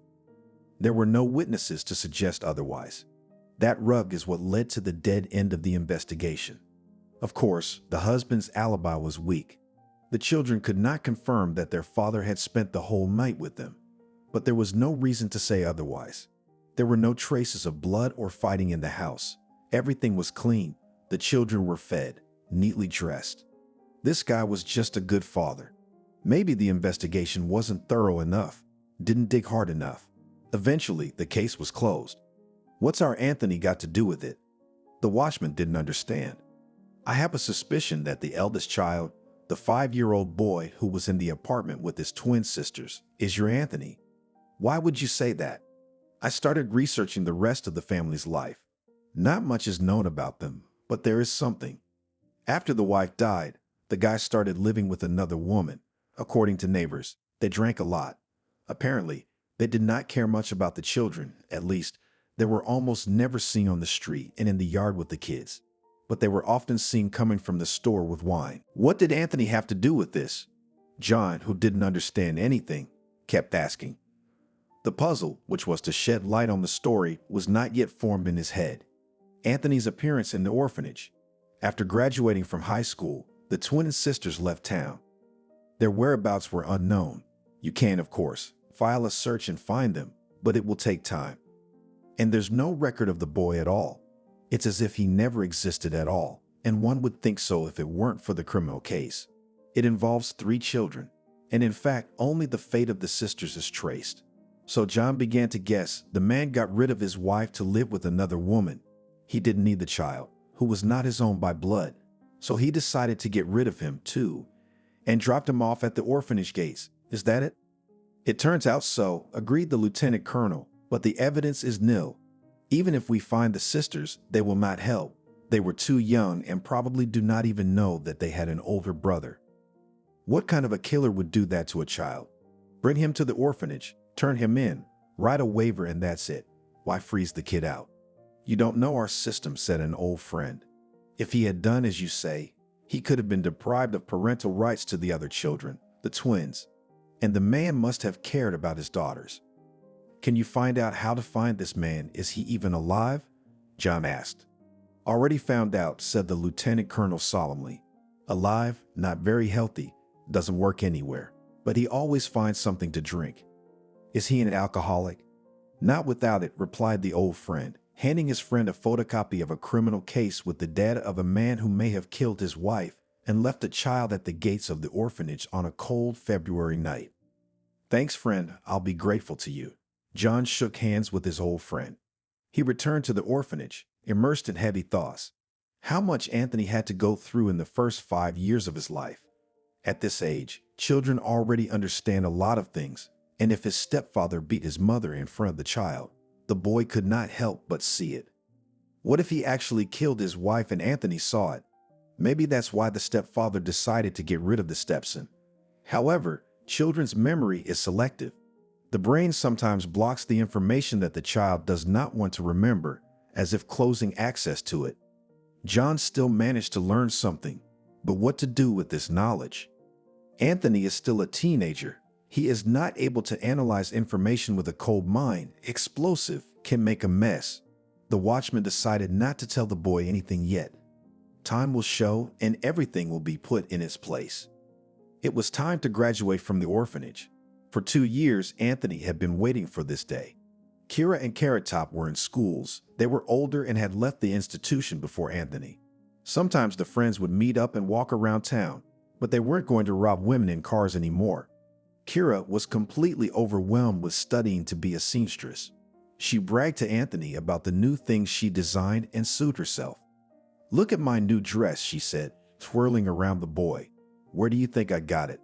The market? He wondered. Or at the mall? No, you can't guess. I made it myself, Kira proudly announced. You're a real fashion designer. It's beautiful, Anthony said, looking at the girl's dainty figure in her clothes. Evan Carrot Top was studying to be a welder. When I graduate, I'll go to the north. He shared with Anthony his plans for the future. I'll work there on a shift. They say they pay good money. The government hasn't given me an apartment yet anyway. If I'm lucky, I'll earn my own place. Welders are needed everywhere, and their wages are high. That day, Anthony, like other children of his age, received his certificate. The director of the orphanage traditionally called the children one by one into her office, pulled out their personal files, told what was known about their origin, parents, appearance in the orphanage. Only Anthony was not called, and he stood at the door, waiting to hear. Stone, come in. When the principal left the office, he looked at her questioningly. Why are you looking at me like that, Stone? She put her arm around the boy's shoulders. You know we don't know anything about your family. No one's been looking for you in all these years. My advice to you, Anthony, is to start your life over as if nothing ever happened. I'm not an alien who suddenly appeared on Earth, the boy objected. Someone gave birth to me. That's true, but we don't know who, though we try to find out. The principal walked down the corridor, and Anthony looked after her. He used to think that the adults were hiding some terrible secret from him, some information that could, in their opinion, harm Anthony. But now he realized no one knew anything about him. Anthony would spend the summer at the orphanage. He would only leave the institution when he went to school somewhere. Where exactly, he hadn't decided yet. The boy sat on the swing with his legs tucked up. The old swing creaked slightly, and this creaking brought to mind different thoughts. Anthony was brought out of this brooding stupor by John's voice. Hey, Anthony, let's go talk, shouted the watchman. The boy got up from the swing and wandered to the man's call. The watchman's room was in semi-darkness, a dim light shining through the dusty glass. No children's voices could be heard from behind the door. John motioned for the boy to sit down, and he sat down across from him. He had been thinking for days about how to start a difficult conversation with the boy. The watchman was sure it was time to tell the boy about the strange criminal case the lieutenant colonel had told him about. It was very suspicious and could well be connected with Anthony's fate. You know, John began, I learned a story not long ago. You just listen to it and then decide whether you need it or not. John consistently told the guy about a family with 3 children, about the corpse of a woman found in an ice hole, about the kids, which at first there were 3, but the eldest disappeared without a trace. The boy listened in silence. Suddenly, murky images began to surface in his memory. They seemed to be stored somewhere in the subcortex of the brain and one by one burst out of the bowels of memory. Here were 2 little girls wrapped in diapers crying. Here was a woman being beaten by a man. Here was a little boy who was watching the beatings from behind the door jamb. All this was not happening to him, but where were these strange visions coming from? John, do you think it's my family? The boy asked when the watchman had finished his story. Very possibly, Anthony, the man replied. You see, the thing that confused me and my police buddy the most about this story was that the boy was missing. We know about the girls, that they finished school, left their father, but what happened to the boy? No one knows. And the timing fits. That whole thing happened in February of that year too, when we found you at the gate. Do you know where to find this man? Anthony decided he had to find out for himself. I know, Anthony, John replied, but you've got to think 100 times about whether you need to. I know I do. The next day, Anthony went into town. In his shirt pocket, there was a cherished piece of paper with an address on it. The boy hoped that when he went there, he would remember something. Perhaps then it would become clear to him what happened to his family and why he ended up in an orphanage. Going up to the 3rd floor, he rang the shabby doorbell. No one opened it. The boy pushed the door open. He hesitantly entered the apartment. Hello, he shouted. Is anyone home? In silence, Anthony walked past the kitchen and peeked in, opening the door. There was an open bottle of vodka on the table, crust of bread, salt scattered from a wooden salt shaker. There were empty bottles on the floor, dirt everywhere, and there were no curtains on the windows. The boy walked further down the corridor. In a large room, there was a man lying on a couch. Unshaven, dressed in dirty, unkempt clothes, The uncle was sleeping. "Hey, wake up," Anthony called out. But the man didn't respond. He gave no sign of life at all. Moving closer, Anthony shook him by the shoulder. The man's head popped off the pillow. He was dead. Realizing that he had discovered a dead body at the address John had given him, the guy was terrified. Not knowing what to do, he took a quick step toward the front door. Suddenly, a woman appeared on the threshold. Her hair was disheveled, her crumpled dress sat crookedly, and she smelled strongly of booze. "Who are you?" she asked in a drunken voice. Anthony didn't know what to say. "There's a dead man in there," was all he could utter. "What dead man?" the woman said in a slurred voice, pushing the guy back into the apartment. "Over there, in the room on the couch, a man." Swaying, the aunt walked deeper into the hallway. "He's not dead. He's sleeping, Billy. He's just drunk," she said, leaning over the man on the couch. "You're going to drink?" the woman said to Anthony. "You better touch him. He's cold and doesn't move," he said, ignoring the strange woman's offer. "And who are you anyway?" Suddenly coming to her senses, she asked. "I'm Anthony. I'm looking for Billy," the guy replied. "Is that him?" The aunt grabbed the man's head with both hands and began to shake and kiss his face. Suddenly she froze, slowly sank to the floor near the couch. "Is he dead or what?" she said quietly. "Apparently dead," the boy replied. "And who are you?" "And I'm his wife," the woman howled quietly, wrapping her arms around her head. "Oh, bhai, what is this doing? How can it be? Why did you die?" Realizing that nothing could be obtained from this drunken aunt, Anthony left the apartment and rang the doorbell to the neighbors. A woman opened the door. She had a cooker in her hands, and the apartment smelled of soup. "Please call the police," the guy asked. "Your neighbors have a dead body in their apartment." The woman looked at Anthony carefully and said, "Drunk, so Billy, I'll call 02 now. Hold on, young man." Anthony remained standing in the stairwell. When the police arrived, he was asked to stay for an interview, as he had discovered the body. The neighbor was also questioned. While answering the officer's questions, she kept looking at the strange guy. He reminded her of someone. "State your name," the police officer said. "Dimitri Stone," the guide answered. Suddenly, the neighbor splashed her hands, jumped up from her stool, ran up to the guy. "My God, Anthony, it can't be you," she exclaimed, gazing into his face. The neighbor, who once long ago drove with little Anthony, recognized in the young man the missing child of Catherine. The woman and Dimma were offered to go to the police station to understand everything in detail. From the police, Anthony returned with the neighbor to her apartment.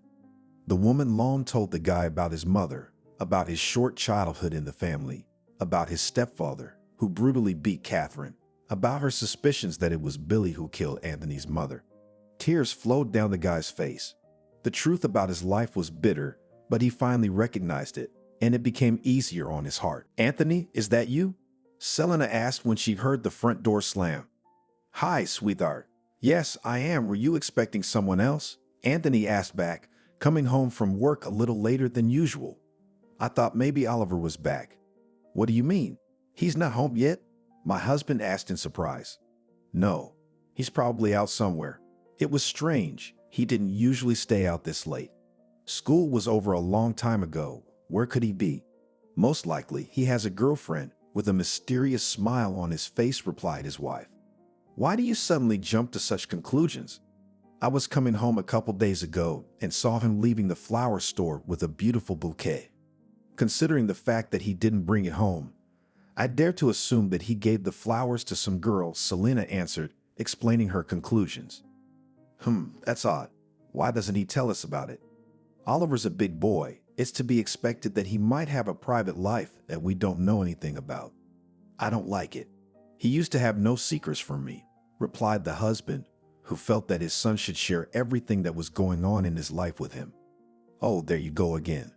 I understand that you have a male friendship and you share everything, but our son has long grown up, so he can have secrets," Selena calmly responded, realizing that Oliver is a grown-up guy. "No, not for me," Anthony replied with a disgruntled look on his face. Just then, Oliver came home. A couple minutes later, hearing his parents' voices, the boy walked into the kitchen to greet them. "Hey, Mom, Dad, did you guys sit down to dinner already?" Why didn't you wait for me?" "Hi, we didn't know when to wait for you," the father muttered back. "I'll be right back," answered the boy and went to the bathroom to wash his hands and change into his clothes. "Sit down to dinner. Everything is getting cold," his mother hurried him. "How are you doing at school, son? What's new?" asked his father, starting from afar, because at this moment he was interested in completely different answers to more important questions. "I think everything is fine. The last course was more difficult, but nothing. I will cope with everything, so you cannot worry." "And what are your plans?"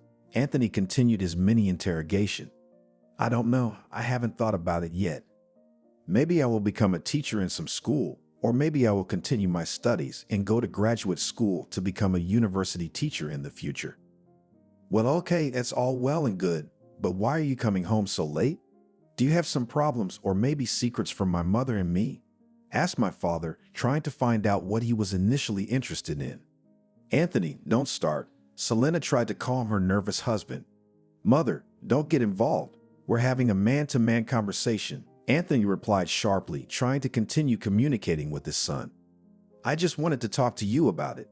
I didn't know how to choose the right words and where to start, but I have a girlfriend. Elizabeth is a wonderful person. I am easy, pleasant, and comfortable with her." "Who the hell is Elizabeth? Who is she and where did she come from?" my father asked with genuine interest. "Elizabeth is a beautiful girl whom we met by chance a few months ago at the fitness center. At first, it seemed like innocent sympathy, but I realized that I love her. I don't know how to tell you this, but we are quite serious and I would like to marry her." "How? Why?" "It's too early for you," replied his mother, shocked by the unexpected news. "Wait a minute," Anthony added, interrupting his wife again. "Why is it too early? I'm already 23. I'm not a teenager." Oliver objected, thinking that he was already old enough. "What about your studies and the plans we've been making?" "Don't worry, I'm not rushing things, and I realize that I need to get my master's degree first. I'm just letting you know, so there won't be any secrets, because I'm used to being honest and open with you," Oliver answered, explaining that he hadn't proposed to her yet, but was thinking about it. "Well, at least something good," the father replied and calmed down a little, realizing that he and his son still had a trusting relationship, and that he wasn't hiding anything from him. "So maybe you can introduce us to her. I wonder who is so strong in the heart of our son that he decided to tie his life with this girl," said the mother, wanting to get acquainted with Elizabeth. "Yes, of course, I realize that it is very important and necessary, so I will try to improve soon," replied Oliver, understanding his parents' worries. "I hope our plans for the weekend are still on track." "Bring her whenever you want, but not this Saturday," the father replied worriedly, planning to spend the weekend with his son as before. "Here we go, all weekend together again? You are as usual, no matter what happens, as long as no one touches you these days," Selena responded traditionally. She realized that weekends were a wonderful time for Oliver and Anthony to spend together, going fishing at her husband's parents' country house. On the one hand, she was used to it and was always glad that the relationship between father and son was so warm, but at the same time she was a little sad because she wanted to go with them for once to spend time with the family. "Yes, we're going fishing again. Autumn would soon be over and the charm of the warm weather would soon disappear, so we should take advantage of the moment," his father replied, explaining the importance of their trip out of town. For the next few days, Oliver was focused on his studies, as before, because it was important for him to prove himself well and cope with all the tasks that prevented him from getting his diploma. Meanwhile, the boy's father focused on work, so that he had time to fit in all the work and difficulties, freeing up his weekends. A few days later, realizing that the weekend was just around the corner, Anthony and Oliver started preparing for the trip. Selena was already used to it, so she prepared food containers for the men in advance so they would have something to eat before they could get food with their hands. Back home on Friday night, father and son prepared backpacks, put in them all the necessary things and devices that can help with survival in the wilderness. After packing tackle, fishing rods, bait, hooks, fishing line, and other essentials, Anthony and Oliver went to bed early in order to set off on Saturday morning. Waking up at dawn, father and son had a hurried breakfast, and after saying goodbye to his wife and mother, went to the small country house, which Anthony had inherited, "Take care of the fireplace, and I'll unpack the bags," said the father in a commanding tone, as soon as they arrived and began to settle in. "All right, it'll be ready now," Oliver obediently replied, and went to the barn nearby to get some wood and start a fire. A few minutes later, he had done his task, starting to heat the cabin. Meanwhile, his father laid out his things and pulled out containers of food for some snacks and rest. "Help yourself. Mom made us pancakes again for the road," said Anthony, pushing one of the containers closer to his son. "Oh, great. I love pancakes," Oliver said happily. "Maybe you can tell me a little more about your girlfriend?" asked the father, realizing that there was no mother here and his son could be more frank and sincere with him. "Ask, what exactly are you interested in? How long have you two been dating? Remember, you gave me at the beginning of the summer season ticket to the fitness center to keep myself in good physical shape. Well, we met a week after that. Does she work out there too? Does she work at all, or is Elizabeth still a student?" "No, she has finished her studies and she works at the fitness center. I hurt my back in my first class, and they sent me to a course of massages to restore the muscles and their elasticity. Elizabeth is an excellent specialist and got me back on my feet in just a couple of days. I liked her immediately, but it took me a week to decide to ask her out. At first, it seemed to me that I had no chance because she is a tall, spectacular girl with a beautiful figure, but it turned out that she is not only beautiful, but also very pleasant in communication. We have a lot of common topics and hobbies." "That's good. I'm glad that you found a decent girl, but my mom and I need to talk to her," Anthony answered, a little calmed down, because his son told the truth and was absolutely honest with him. "I think we will solve this issue one of these days, as I have wanted to introduce you to for a long time. This is not a simple sympathy or a fleeting relationship. I am serious, so I am ready for this step," Oliver replied, explaining to his father that Elizabeth was not just another girl for him, but a chance to create a happy family. "Great. Shall we go for a walk in the woods?" his father had asked, realizing that the weather had turned bad today and the fishing would not be possible. "Yes, we can," Oliver agreed, because it was not important to him how to spend the weekend. The main thing was to be near his father. Since childhood, the boy is very attached to his father and literally followed him around, because Anthony served as a role model for him in everything. Becoming a little older, Oliver continued to follow his father and try to repeat everything he does. Noticing this, the father began to help his son in all his endeavors, because he wanted Oliver to surpass him in everything sooner or later, to become better and in the future serve as an example for his son. Taking 2 baskets and putting on raincoats, father and son went to the woods nearby to pick mushrooms. Of course, they could have taken old hunting rifles in the hope of catching some game, but Oliver and Anthony are peaceful and kind people, not prone to any violence. Realizing that the hobby of their ancestors is not their kind of leisure, father and son decided to replace it with the collection of mushrooms, which this forest is literally teeming with no less than wild animals. The men returned home after collecting full bowls and having decided to have dinner, fried potatoes and mushrooms. Realizing that tomorrow was the last opportunity to fish, they decided to go to bed early so that they could wake up at dawn.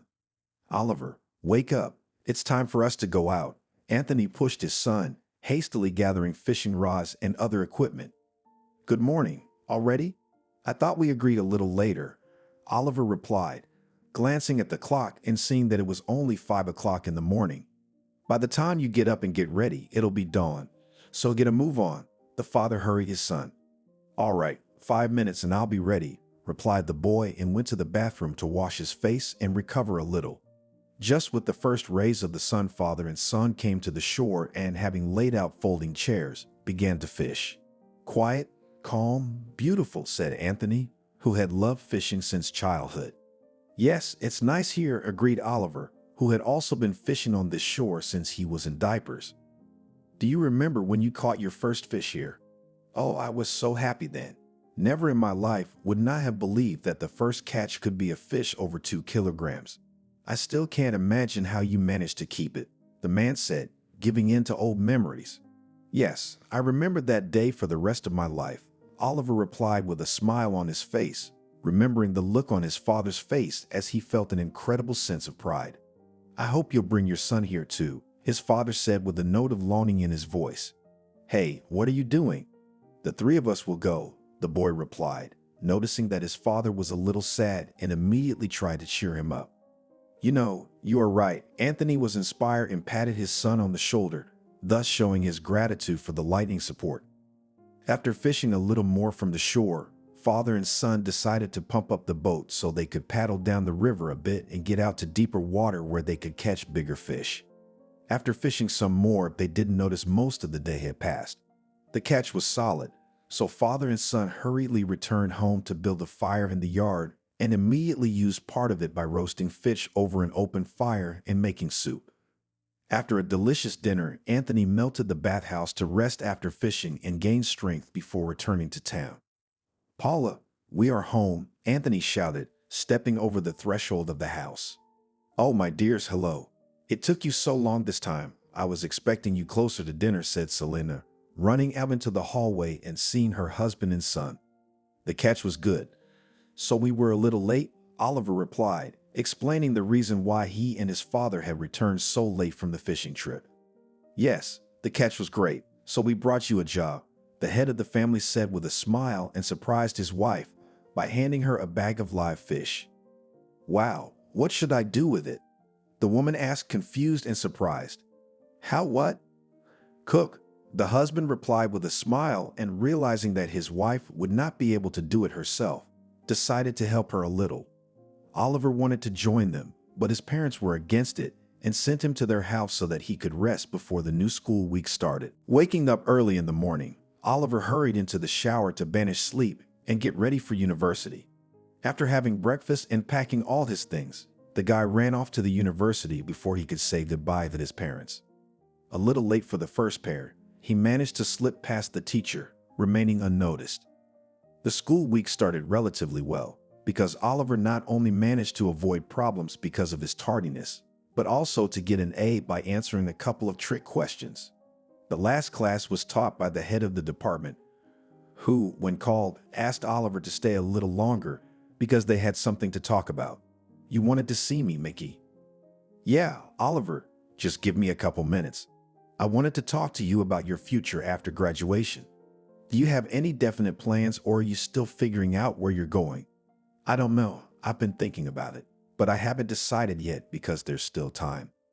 "I agree, but I would still insist that you go to grad school with us. You have potential, and I would be happy to continue working with you," replied Instructor Walker, who was still impressed by the students' intellectual abilities and out-of-the-box thinking. "Thank you. I will definitely think about it. But first, I would like to defend my diploma," replied Oliver, realizing that it was necessary to solve local problems. "I don't think that will be a problem, because you're a smart guy and you have a bright future. But I don't know if someone will take me down." He hesitated, realizing that it was possible. "Do you think that someone will decide to fail a student whose supervisor is the head of the department?" Mickey asked with a smile, realizing that none of the subordinates will not dare to contradict him. "I don't think so," Oliver agreed, relaxing a little, realizing that his fate depended only on this man. "Okay, go, but you should think about graduate school," Mickey replied, letting the student go. Saying goodbye to the teacher, Oliver hurriedly left the classroom, realizing that Walker could talk for hours, and he still had other plans, and it was important to use the moment to escape from the university. Leaving the classroom, the guy hurriedly headed for the exit as suddenly someone called him. "Oliver, wait a minute," came a voice behind him. "Austin, it was you," Oliver answered, turning around and seeing his best friend from the parallel course. "Who were you expecting?" Austin asked with a smile. "Well, I wasn't expecting anything good. I see you're really sick of science, aren't you?" "It's true, but the teachers are understandable. Is Walker bothering you too?" Austin asked curiously, who hated the head of the department because he was very picky about him. "Yes, he advised me to go to graduate school, but I'm not sure if I need it yet." "Take it. You'll be chasing students like us." "That's why I doubt it," replied Oliver, who realized that he was too kind to punish bad students who couldn't listen to him or learn the subject he was teaching. "Okay, let's not talk about sad things. Let's go to a cafe and have a bite to eat and talk about girls," Austin said, suggesting to his friend to sit in a cafe nearby. "No, I'm sorry. I still have to go to Elizabeth's," Oliver politely declined, realizing that he had to hurry to his date with his girlfriend. "I forgot that we were building love," Oliver replied with a chuckle. "Oh, come on. Give me a break." Okay, I get it." "Good luck to you," Austin said, realizing that Oliver was head over heels in love with this girl. Hastily leaving the university, the guy headed to the fitness center with the hope that he could meet and see the girl after work.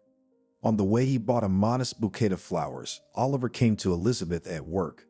Heading to the massage room, Oliver only managed to kiss the locked door and went in search of his beloved. After searching almost the entire fitness center, he never met her, as he suddenly heard the girl's voice coming from the shower room. A few minutes later, she came out, meeting the guy at the door. "Hi, I've been looking all over for you," Oliver said, kissing the girl on the cheek. "Hi, sorry, I thought I'd freshen up a bit since I'm so tired. I didn't think you'd be here so early.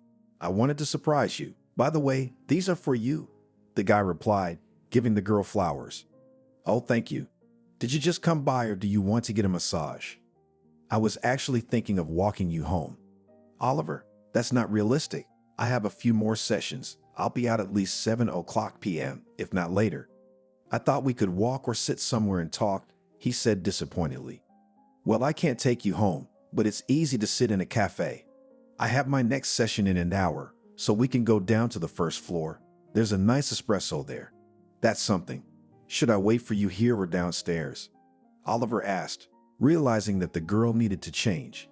"You can order, and I'll be there in a few minutes," the girl answered, and sending the guy to the first floor of the business center, hurried to the locker room for the staff of the fitness center. A couple of minutes later, she also went down to the cafe and, noticing Oliver at one of the tables nearby, went over to him to keep him company and have a hot coffee. "I wish I could walk you home. I have to be home tonight." "Don't worry, I'm used to working late, so it's fine." "How are you doing at university?" Elizabeth asked, sincerely worried about her boyfriend's studies. "Yes, everything seems to be fine. I overslept a little in the morning. I thought I'd get in trouble, but everything was fine, and I got an A. Walker stopped by after class, wanted to talk to me again.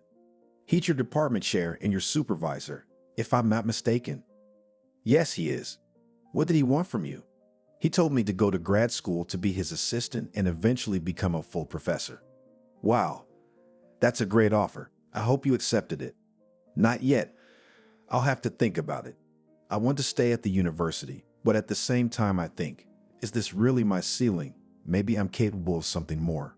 Oliver began to think out loud, realizing that the work of a teacher is not the most profitable.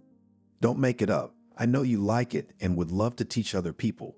Here you will have the opportunity. Moreover, you will be paid for it," kindly encouraged the guy Elizabeth, realizing that it really suits him. "Maybe you're right. Well, that's not the most important thing right now. What's more important is that I talked to my parents and told them about us." "Oh God, I told you it was too soon," she blurted, afraid that Oliver's parents might not like her. "Don't worry, it's okay. I told them a little bit about you, and my mom would like to get to know you better," the guy replied, trying to reassure Elizabeth. "Are you sure? Did they ask? Did you say how we met? And the fact that I have no education and I work as a masseuse?" Nervously began to ask the girl to realize how much Oliver told about her. "Calm down. They know everything," and reacted calmly. "I have very good and understanding parents. They care much more about the fact that we love each other." "That's good. They are very wise," Elizabeth said, exhaling a little, realizing that nothing terrible or bad had happened. "Well, that's better. How do you feel about getting to know them soon? Are you sure it's necessary?" Still a little hesitant, she asked. "Yes, I'm sure. You are the closest people to me, and I want you to communicate with each other," Oliver answered, arguing the necessity of getting to know them. "Okay, I agree with you and understand that it is really necessary," Elizabeth replied, agreeing to meet the guy's parents soon. Having talked a little more, the couple discussed all the recent events in each other's lives. After drinking coffee and having a little snack, they left the cafe, realizing that Elizabeth's 1-hour break was coming to an end. After saying goodbye and wishing the girl good luck, Oliver hurried home, while Elizabeth went for a massage session. When he returned home, he slipped past his mother into the bedroom and, buried in his textbooks, began to prepare for tomorrow. Hearing the commotion in her son's room, Selena headed over there. "Oh, son, are you home already? Why don't you come in and let me feed you?" "Hi, Mom. No, I don't have time for that right now. I'll wait for Daddy, then we'll have dinner together," Oliver answered, not looking out from behind the book. "Okay, how are things going at school? Have you seen Elizabeth or not?" Mom asked curiously. "Everything's fine at the university. Yes, we have seen each other. Moreover, I told her that you would like to meet her." "And how does she react to that?" "Elizabeth agrees, so I'll find the right moment and introduce you." "Why find the right time?" "It's my father's birthday on Sunday, so that's an excuse to get to know him." "Well, yeah, it's my dad's anniversary. It's perfect. He won't mind, right?" "I'll talk to him, so he won't," Selena reassured her son, realizing that her husband would listen to her. "Good. So I'll invite Elizabeth to the birthday party and at the same time and get acquainted." "Good. Don't worry. There won't be anyone extra. We'll sit in the family circle, so everything will be fine," the mother said, noticing that her son was a little excited and, without distracting him from his homework, returned to the kitchen. Meanwhile, Oliver waited until Elizabeth's workday was over and called her to inform her that she was invited to his father's 50th birthday party. The girl was a little shocked and excited because she realized that it was a special day for their family. Besides, she couldn't come empty-handed. When the work week passed, everyone was preparing for Anthony's anniversary. Selena was hard at work putting together a festive menu and preparing everything for the upcoming celebration. At the same time, Oliver made an appointment with Elizabeth to pick out a joint gift for his father to show his love and respect for him. Knowing the special relationship of a father and son strongly attached to each other, Elizabeth took almost all of her savings, believing that the gift should not only be heartfelt, but also of high quality. Having met, Oliver and Elizabeth went to the nearest shopping center. Several hours of searching did not yield any results because the couple did not find anything suitable.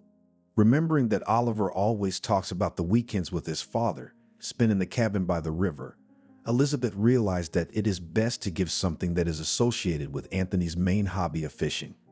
She had already bought a set of fishing rods for her father a couple of years ago, so she knew a great store that a work colleague had recommended to her.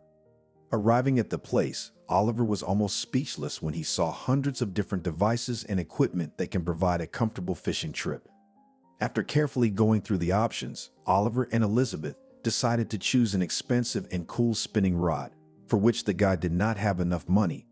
Elizabeth, not taking no for an answer, added the missing amount so that the gift would be really worthwhile and, most importantly, joint. The next day, her mother was preparing for a family dinner from the very morning.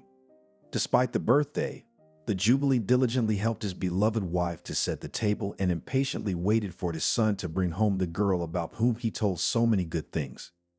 Finishing the last preparations, Anthony wanted to call Oliver to ask where he was and why he was late, but suddenly he heard the front door open. The man wanted to rush out into the hallway to meet Elizabeth first, but his wife stopped him, reminding him that he was the anniversary and should be accepting congratulations, not running around. "Hello, my good people. What took you so long?" "Dad's already waiting," Selena said as she met Oliver and Elizabeth. "Hi, Mom. Sorry, we're running a little late. Meet my girlfriend, Elizabeth. And this is my mom, Selena," said the boy, introducing mom and girlfriend to each other. "Nice to meet you," Elizabeth said modestly. "Likewise." "Well, go wash your hands and wait for you in the kitchen," said the mother, and leaving the couple, returned to the kitchen. A few minutes later, Oliver and Elizabeth also came into the kitchen to wish the head of the Blossom family a happy birthday and give him a present. "Hello, nice to meet you," Elizabeth said as she greeted Anthony. "Hello, Elizabeth. It's nice to meet you. My name is Anthony, but you can just call me Dad." "It's too early," my wife intervened. "It's fine. Let him get used to it," Anthony answered his wife with a smile. "Well, I'll try," Elizabeth shyly replied, realizing that her parents liked her. "Sit down at the table. Everything is getting cold," her mother said, hurrying Oliver and Elizabeth. "Just a moment. First, we'd like to present a gift from the two of us. Dad, I sincerely wish you a happy birthday and wish you good health, success at work, and peace at home. I hope that everything will be fine and you will be able to achieve any goals, and we will try to help you," Oliver said solemnly and handed his father a box and a festive package. I'm curious, what did you get me? Anthony said and started to unwrap the gift. Surprise, Oliver and Elizabeth said synchronously, as soon as the head of the family saw what was in the box. Wow, a spinning rod. The latest generation, Finnish, the one I saw in the ads, but could not buy, because the price was bite. Now that's a real gift. Thank you, my children. Oliver, you must marry her, the father replied, thanking his son and his girlfriend sincerely. I will. Oliver winked at his father, embarrassing Elizabeth even more. Well done, but enough talk. It's time for dinner, interrupted the dialogue Selena, who wanted everyone to try what she had prepared. Everyone sat down at the table and began to celebrate the birthday. The family repeatedly raised their glasses to the birthday boy and his loved ones, including Elizabeth, who had practically become a member of the Blossom family. After a little chatting, Anthony and Selena got to know their son's girlfriend better, finally convinced that she was a good, modest, and well-mannered girl, perfect for Oliver. After dinner, Oliver left to walk Elizabeth home. On the way, the girl admitted that she was very nervous, but with the first phrases calmed down, realizing that the guy has cool and very soulful parents, with whom it is easy and pleasant to communicate. This pleased Oliver, because he was very worried that his girlfriend and parents got along, found the common language, and liked each other. Months passed, and March 8th was approaching.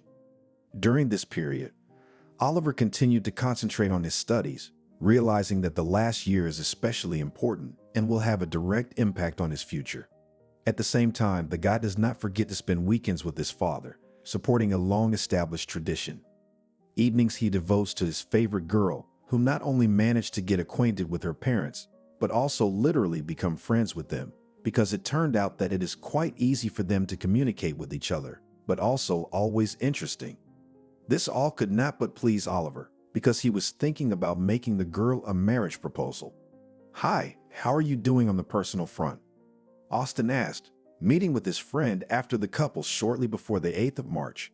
Hi, so far so good. Elizabeth and I are doing well. And you? Any hotties come your way, or are you still out of reach? Alas and but I'm tempted. A couple weeks ago, I gave in and started dating the girl in my group. Oh, cool. Congratulations. You'll be an adult in no time at all, Oliver said jokingly, deciding to tease his friend. Thanks, but you're kidding me. Better tell me, what are you going to give Elizabeth for March 8th?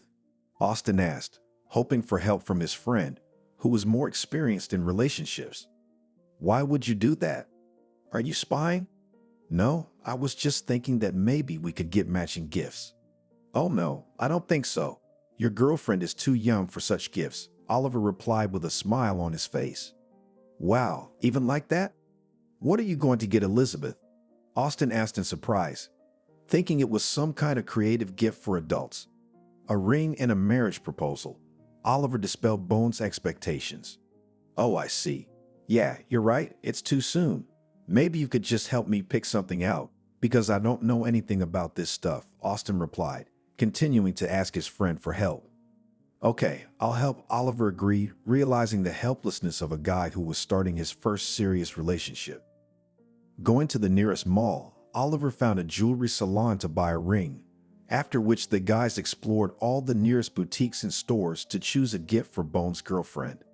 Having bought everything they needed, the guys decided to have a snack in a cafe and to celebrate the completion of the shopping as one of the difficult quests, which they passed with dignity and managed to come out of it victorious. On March 8th, Oliver, waking up early enough for a day off, hurried to the bathroom to take a shower. After getting ready, the guy ran out of the house to the nearest flower store to buy 2 beautiful bouquets of flowers. Quietly returning to the apartment, he went into his bedroom to wait while his mother was fiddling in the kitchen and make her a pleasant surprise. Hearing the clatter of pans, the guy took one of the bouquets to congratulate his mom on Women's Day. Opening the door to the bedroom, he did not expect her to be standing on the threshold of his room. Good morning, son, and I just came to wake you up, Maria said, greatly surprised that her son was already awake. Hi, Ma. Congratulations on March 8th. I want you to always be such a wonderful and caring mother and wife, congratulated Oliver, giving his mother a lush bouquet. I take it the second bouquet is for Elizabeth? Mom asked, seeing the flowers lying on the tola behind her son. Yes, it's for her. I don't know if I should tell you this now, but I want to propose to her. What kind of proposal? Asked the father, who had just woken up and heard only a fragment of a sentence as he passed by. Hand in heart, I remind you that I want to get married and Elizabeth and I are serious, Oliver replied. That's fine. Elizabeth is a great girl, so we can only support your decision and wish you luck, replied his father and mother, realizing that their son sincerely loves this beauty. In the evening, Oliver rushes to Elizabeth's house to meet the girl and congratulate her on March 8. Having warned that this is only the beginning of a romantic evening, the guy invited Elizabeth for a walk in the park, after which the couple went to an expensive restaurant in the city center. Occupying a pre-booked table, Oliver allowed the girl to choose whatever she wished. The pleasant atmosphere, live music, and friendly staff literally charmed Elizabeth, so she could not suspect that it was just a preparation for the main surprise that Oliver had prepared. Darling, if you allow me, I'd like to raise this glass of juice to you. We met less than a year ago, but in that time I have realized that you are the kindest, brightest, and most beautiful person. I am truly happy that by some ridiculous coincidence I managed to draw your attention to me. I don't know how you could have fallen in love with me, but I am grateful to the higher powers that this is the case. I appreciate every moment spent with you, and I don't want to part with you even for a second. That's why I prepared a special gift for you, which should change a lot of things, Oliver said and handed the box to the girl. I agree, Elizabeth said happily, opening the red velvet box and seeing the gold ring in it. Rejoicing at this event, the guy and the girl continued their dinner in the restaurant, celebrating the upcoming wedding. Seeing Elizabeth home, Oliver decided to clarify a few details to understand how they would plan their near future. I hope you've already decided how soon you want to marry me. Is there any particular date you want to be my wife? If you don't mind, I'd like to wait until summer. I will have a vacation, and you will just finish university, said Elizabeth, suggesting to postpone this happy day a little. Excellent idea. Fully supporting your wise and balanced decision. Agreed with her Oliver, who himself did not want to get married before he gets a diploma. Several months passed. During this time, the couple not only decide on a date, but also focus on small problems to solve them before the marriage. Oliver successfully defended and received his diploma, and Elizabeth, working hard, was able not only to save up money for the wedding, but also to approach the long-awaited vacation. Realizing that the children do not have enough money, Anthony and Selena spent almost all their savings, adding up with Elizabeth's parents. This was enough to organize a really bright and lavish wedding with guests, among whom were both friends and relatives, as well as close people of special importance to Elizabeth and Oliver. Immediately after the wedding, the young couple rented an apartment to start an adult and independent life. Selena and Michael offered to live with them, but Oliver and Elizabeth did not agree, believing that they would be an inconvenience to their parents. After thinking and discussing his future with his wife, Oliver decided that going to graduate school was the best option for him because he really liked the university where he had spent most of his life in recent years. Hello, Oliver. How are you doing? Mickey asked when he met Oliver at the university. Good afternoon. I'm fine. I'm here to apply to graduate school. I hope I have a chance. Are you kidding? You can consider yourself accepted. I told you it was yours, and I'm glad you made the right decision, Walker replied, happy that one of his best students had heeded his advice. Thank you. I hope you're right, Oliver replied, calming down a little, realizing that the department head might encourage his enrollment. Don't worry, everything will be fine. Congratulations on your admission, the professor replied and shook Oliver's hand. Thank you very much, happily replied the boy, realizing that the matter was solved. After talking to his favorite teacher and the head of the department, Oliver calmed down, realizing that everything would work out with his job exactly as he wanted. He hurried home and went to the store to buy a cake to celebrate the occasion. Upon returning home, Oliver went to the kitchen to not only hide the cake, but also to prepare everything for the festive dinner. Soon Elizabeth, who had been working at the fitness center all day, came home as well. Hello, my dear. Sit down. I've already prepared everything, said Oliver, pleasantly surprising the young wife. Wow, did you do it all yourself? Elizabeth asked in surprise, not believing that her husband was able to cook something. Yes, of course I did. I have good news for you. What is it? The woman asked with genuine interest. I applied to graduate school today and met with Walker. He said that the issue will be resolved in a positive way, so you can consider that I was admitted and very soon I will start teaching. Oliver said happily about everything that had happened today. I have good news for you too, Elizabeth replied with a mysterious smile and showed a positive pregnancy test. Is that what I think it is? Really? Oliver asked in disbelief. Yes, we're going to have a baby soon, the woman replied, confirming her husband's uncertain assumptions. Yay! I am the happiest man in the world, shouted the man, and hugging his beloved tightly, began to kiss her.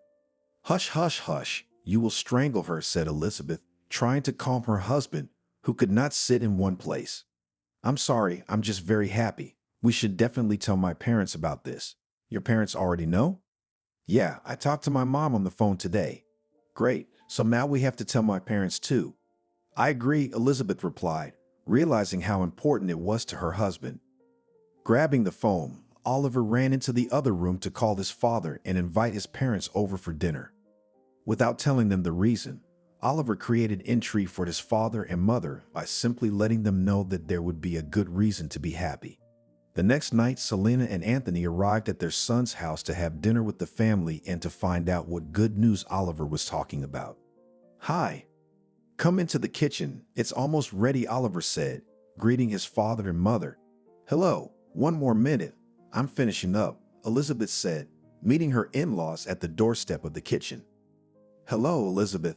Take your time. We're in no hurry, Anthony answered her, calming her daughter-in-law, who was running around the kitchen like an eagle. A couple minutes later, Elizabeth set the table and the Blossom family sat down to dinner. So what's the news you told your father on the phone? His mother asked, deciding to get to the important stuff. I got into grad school, or rather, I applied, but Mickey said that the matter was settled because he needed a good assistant and teacher, Oliver answered, telling her about his success. Well done. Congratulations. I did not doubt you for a minute, the father replied, congratulating his son. But that's not all. We have more good news for you, Oliver added, taking his wife's hand. Yes, we also wanted to tell you that in the near future you will become grandparents, Elizabeth added, telling him that she was pregnant. Is it true, son? Not believing the happiness, asked his mother. Yes, it is true. Elizabeth is pregnant and soon we will have a child, confirmed the words of his wife, Oliver. Finally, I hope there will be a grandson and we will go fishing together with him, said the future grandfather happily. Dad, stop it. Nothing is clear yet. Maybe it will be a girl. No, I feel a boy will be born, Anthony said confidently, as if he knew something. You just want to go fishing. If we have a girl, we'll have a little princess, and no one will go fishing with you, Selena objected to her husband. All right, so my granddaughter will learn to fish, replied the man, not losing optimism. You are as always, Oliver replied with a smile on his face, realizing that his father could not change his mind. A few months passed, and Oliver started graduate school, gradually becoming not only Walker's assistant, but also a teacher, giving the first practical lessons to first-year students. Meanwhile, Elizabeth, who continued to work as a masseur, felt that it was hard for her to combine pregnancy and work in the fitness center. Deciding to rest and not play with her health, the woman went on maternity leave to prepare for the birth of her baby. Another few months later, the Blossom family continues to prepare for the birth of the baby, and now know for sure that Oliver and Elizabeth will have a boy, just as Anthony predicted. Hello, Selena. Are you busy? Elizabeth asked after calling her mother-in-law shortly before the birth. Hello, Elizabeth. You know I'm always free for you. Do you need something or are you just calling to chat? Selena asked. I'd like to go shopping to buy everything I need for the baby, but it's hard for me alone, and I don't want to carry the bags myself. I understand. Don't worry. I'll be there in half an hour and we'll go shopping together, answered the mother-in-law and, dropping everything, hurried home to her son to meet her daughter-in-law. After drinking tea and talking a little, Elizabeth and Selena went to a shopping center nearby. Finding the baby world section, they bought the baby not only toys, onesies, and hats, but also other essentials for a newborn. At some point, Elizabeth felt sick, and grabbing her stomach, the woman sat down on a nearby ottoman. What is it? Are you not well? Nervous mother-in-law. Yes, I feel bad, Elizabeth replied, barely restraining herself from screaming because of the unpleasant pain tearing her from the inside. I'll be right there. Just be patient, Selena said, and realizing that Elizabeth was practically in labor, she called an ambulance. Going to the hospital, the mother-in-law escorted her daughter-in-law, realizing that she could not be left alone. In the emergency room, Elizabeth was taken to her doctor and soon moved to the labor and delivery room as the baby was on its way. Realizing that Anthony would soon be a grandfather and Oliver a father, Selena decided to call her son. Son, hi. Where are you right now? Hi, Mom. I'm at the university. Why? Is there something urgent? Oliver asked, not wanting to be distracted from preparing for class. Yes, Elizabeth and I are at the hospital, and she's about to give birth. What do you mean she's having a baby? Are you serious? We were told that the due date is only a week away, the man replied excitedly. I'll tell you a secret, but these things happen, and the doctor is not God. He can't know everything. You're going to be a father soon, Selena answered affirmatively. Got it. I'm on my way, Oliver replied and hung up. An hour later, Anthony and Oliver literally flew to the hospital and, having started asking for help from the medical staff, found Selena sitting in the hallway. How's it going in there? What's the news? Oliver asked, meeting his mom. She hasn't given birth yet. We're waiting, the woman calmly replied, realizing that it's not a quick process. The worried Blossom family, having calmed down a little, began to wait for the doctor to come out to them. An hour later, the doctor opened the door and stepped out into the hallway to announce that the labor had been successful. Hello, who is Elizabeth's husband? Me, that's me, replied Oliver nervously. Congratulations, father, your son has been born, replied the doctor, announcing the happy news. Yay! Congratulations, son, shouted Anthony joyfully, who became the happiest grandfather in the same minute. Having rejoiced a little more, the Blossom family wanted to visit Elizabeth, but the doctor said that she needed to rest after childbirth and get some sleep, as the woman was very tired. Realizing that there was nothing much to look forward to, they returned home and, deciding not to celebrate until they were discharged, went about their usual business. A couple days later, Oliver and Anthony drove to the hospital for Elizabeth's graduation from the maternity ward to meet her and the baby. After picking them up, the men headed home to their parents' house for some bonding time and to celebrate the birth of the baby boy, who they decided to name Maxa. Congratulations on the birth of your son. I'm sure he will grow up to be a real man, said the father, raising a glass to his grandson. Thank you. I'm sure he will be a wonderful man. Oliver supported his father's words. I join my husband's words and congratulate you, Selena added. Yes, this is the happiest day of my life, Elizabeth replied, rocking the baby in her arms. How would you feel about staying with us for a while? We could help with little Maxa. We have some experience after all, Selena suggested, wishing she could spend as much time with her grandson as possible. Don't you dare refuse. I want to be with the baby too, added Anthony, who wanted to be happy that he was a happy grandfather. How do you feel about it? Oliver asked his wife quietly. I'm all for it, Elizabeth agreed happily, realizing that she could use the help. That's great, the parents rejoiced, realizing that Oliver and Elizabeth had agreed to their proposal. Without delaying the move, Oliver and Anthony went to the young family's rented apartment to pick up the necessities.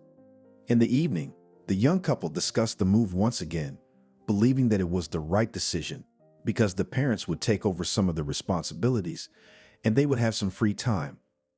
A couple of days later, leaving Max to his grandparents, the couple went to a park nearby to distract themselves a little and unwind.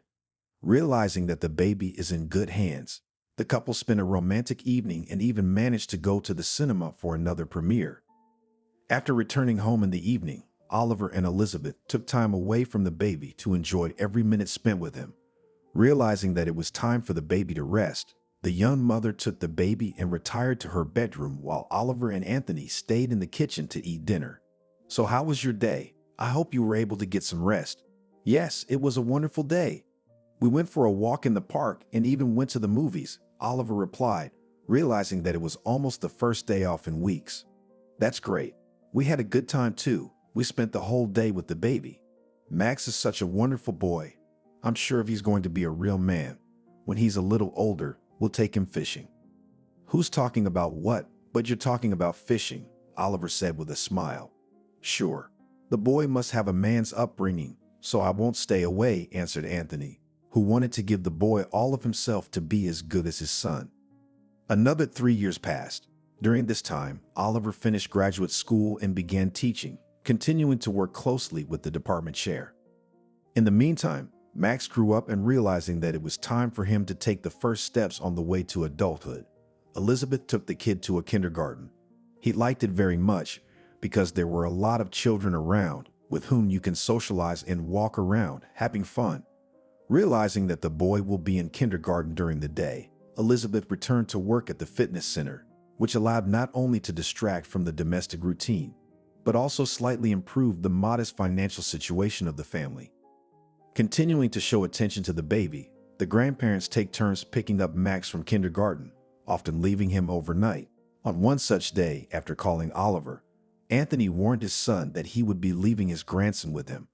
Realizing that he had a lot of things to do at the university and Elizabeth was working late, Oliver agreed.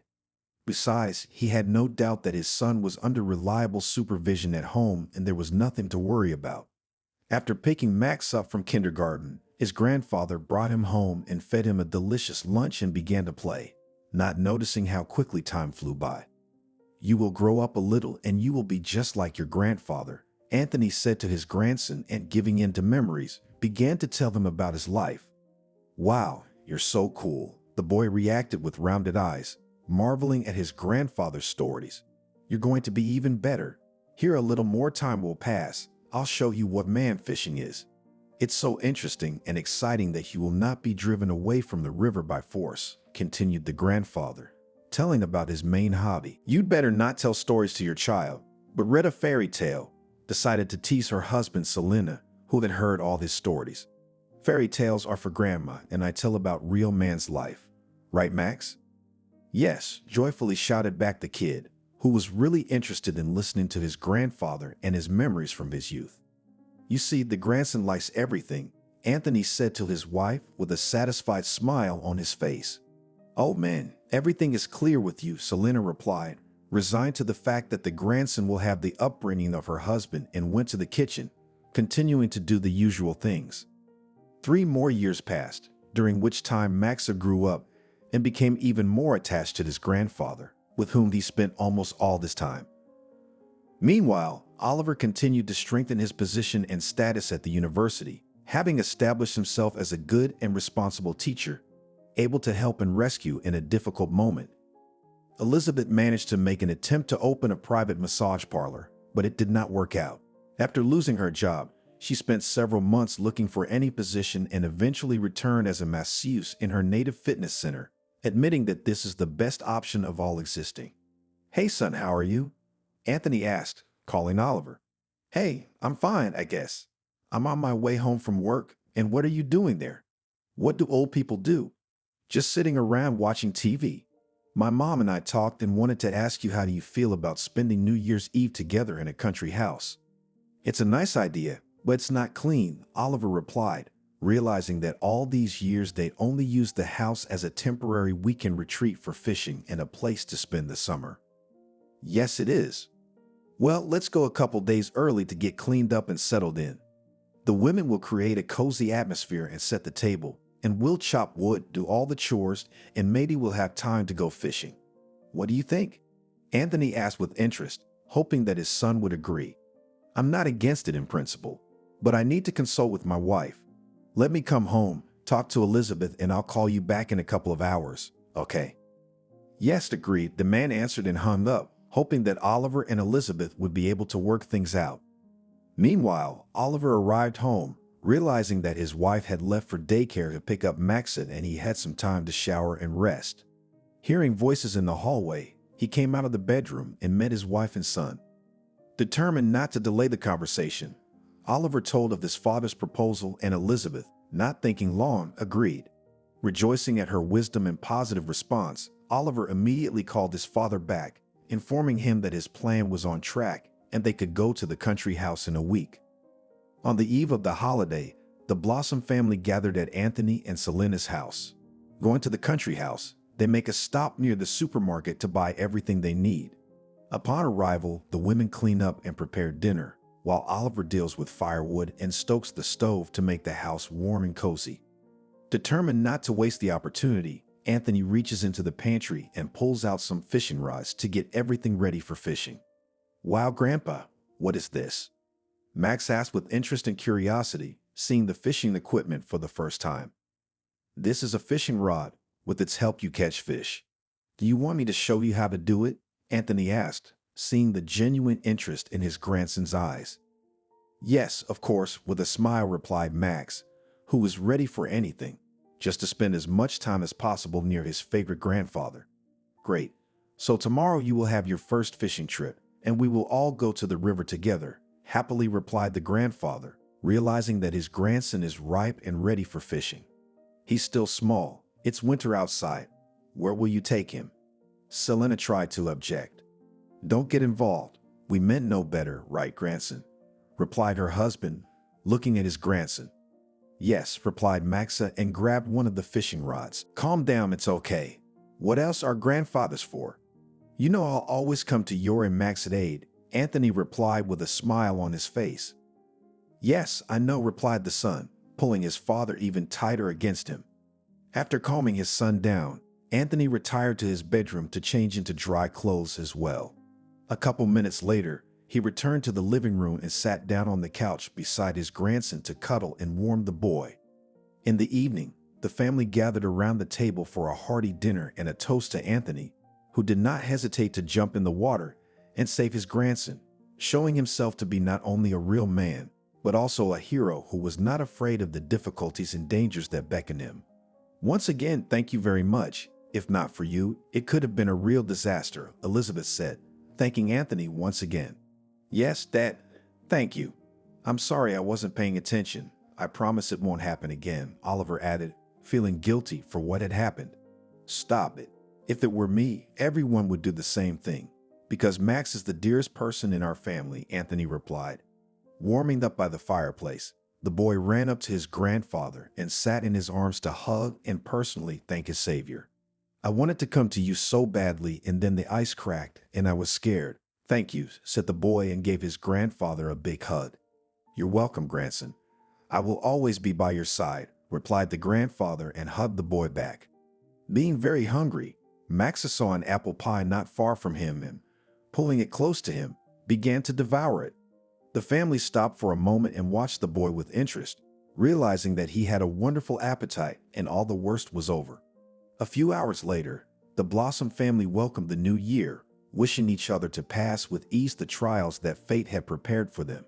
6 months later, Max graduates from kindergarten and Selena, showing concern, takes over the preparation of her grandson for school.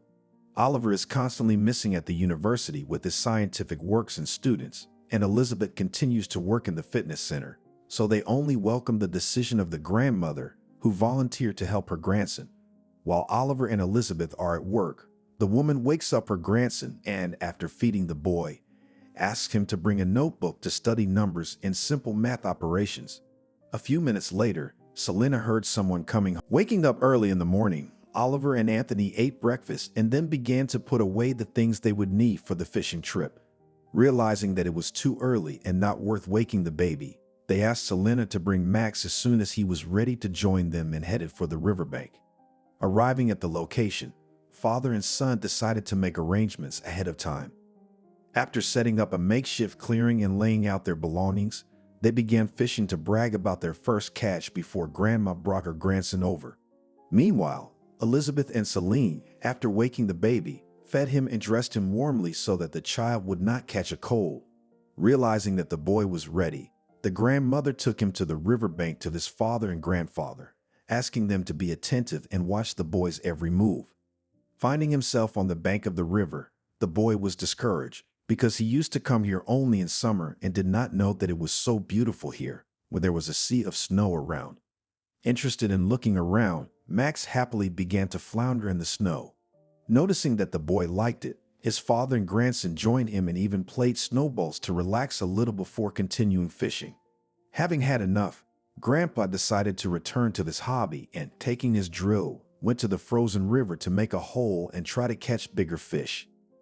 "Dad, can I come with you?" Oliver asked, deciding to keep Anthony company. "No, you shouldn't. You and Max stay on the shore, and I can manage on my own.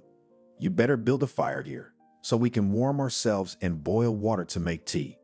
"All right, I'll do it," Oliver answered, and asking his son to play nearby, he went to work on the wood while Max ran around him, paying attention to every detail and action of his father with genuine interest. At some point, Oliver, hearing the phone ringing in his pocket, was distracted by a conversation with Mickey about the freshman exams. Meanwhile, little Maxa ran to his grandfather to see what he had caught. Grandpa, I'm running to you. Did you catch anything there?" the little one began to ask curiously, hurrying toward Anthony.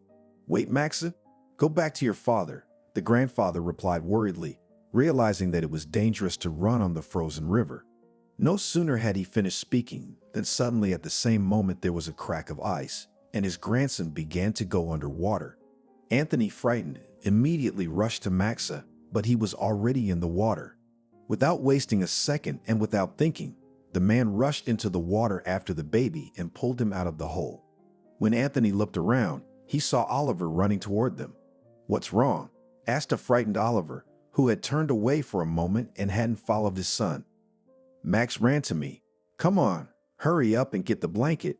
He needs to warm up," Anthony answered and hurried after his son, who headed for the shore.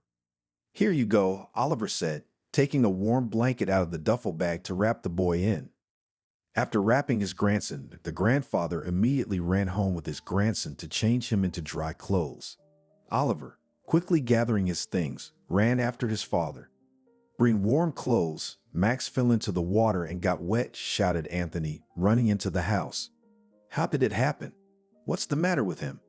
asked the frightened Elizabeth anxiously. "There is no time to explain. Hurry up and get your clothes," replied the man, and started to take off all the clothes from his grandson so that he wouldn't catch cold. "Here, take this," said Selena, bringing warm clothes for her grandson. After changing Max's clothes, Anthony laid the boy on the couch closer to the fireplace to keep him warm. A couple minutes later, Oliver came running into the house. When he saw the boy warming himself by the fireplace, he calmed down a little and sat down on a chair nearby. "How old is he? Is he all right?" he asked. "Yes, he's fine. He hasn't had time to shiver," said Selena, tending to her grandson. "Dad, how are you feeling?" "You need to get changed too," Oliver said, turning to his father. "What's the matter with me?" "I'm an experienced fisherman, and I've been through all sorts of things in my life. The main thing is that Max doesn't get cold," answered Anthony, who was afraid for his grandson. "Thank you. You saved our son," Oliver replied and hugged his father, realizing that if not for him, something terrible could have happened. Morning for school, the Blossom family decided that they would all go to the first bell. Since the morning Anthony was not well, so he decided to stay home to rest and asked his son to record everything on the video camera. "What do you think, son? Do you like it?" Oliver asked, leading his son to the school. "Yes, it's beautiful here," Max said excitedly, seeing that it was full of children in costumes with flowers. "I'm so worried," shared her emotions Elizabeth, who could not believe that her son is growing so fast. "Calm down, we are taking our son to school, not to the registry office," Oliver joked at his wife.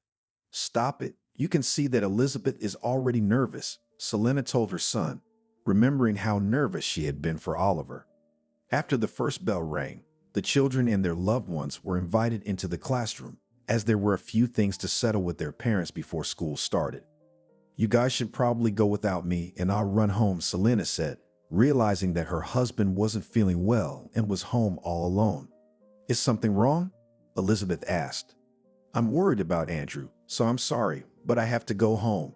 "Okay, we understand," Elizabeth replied, getting in her mother-in-law's way. While Oliver and Elizabeth went with their son to his classroom, Selena hurried home to be near her spouse.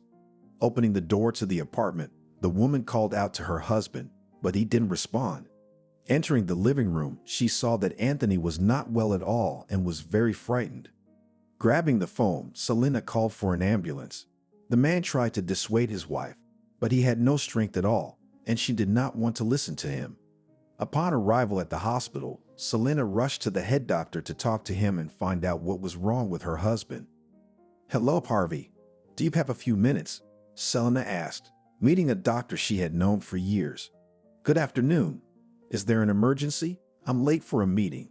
"Yes, my husband was brought to you by ambulance." "What's wrong with him?" A doctor who not only knew Selena, but Anthony as well. "I don't know. He is constantly weak. He refuses to eat. And today I came home early, and when I saw his condition, I immediately called an ambulance." "I got it. Don't be nervous. I'm sure everything will be fine.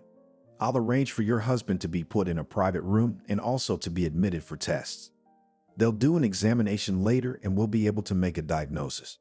"Calm down. Anthony is in good hands," said Dr. Kravtsov, trying to calm Selena, who could hardly hold back her tears. "Okay, thank you very much," the woman replied, realizing that the doctor's words could be trusted.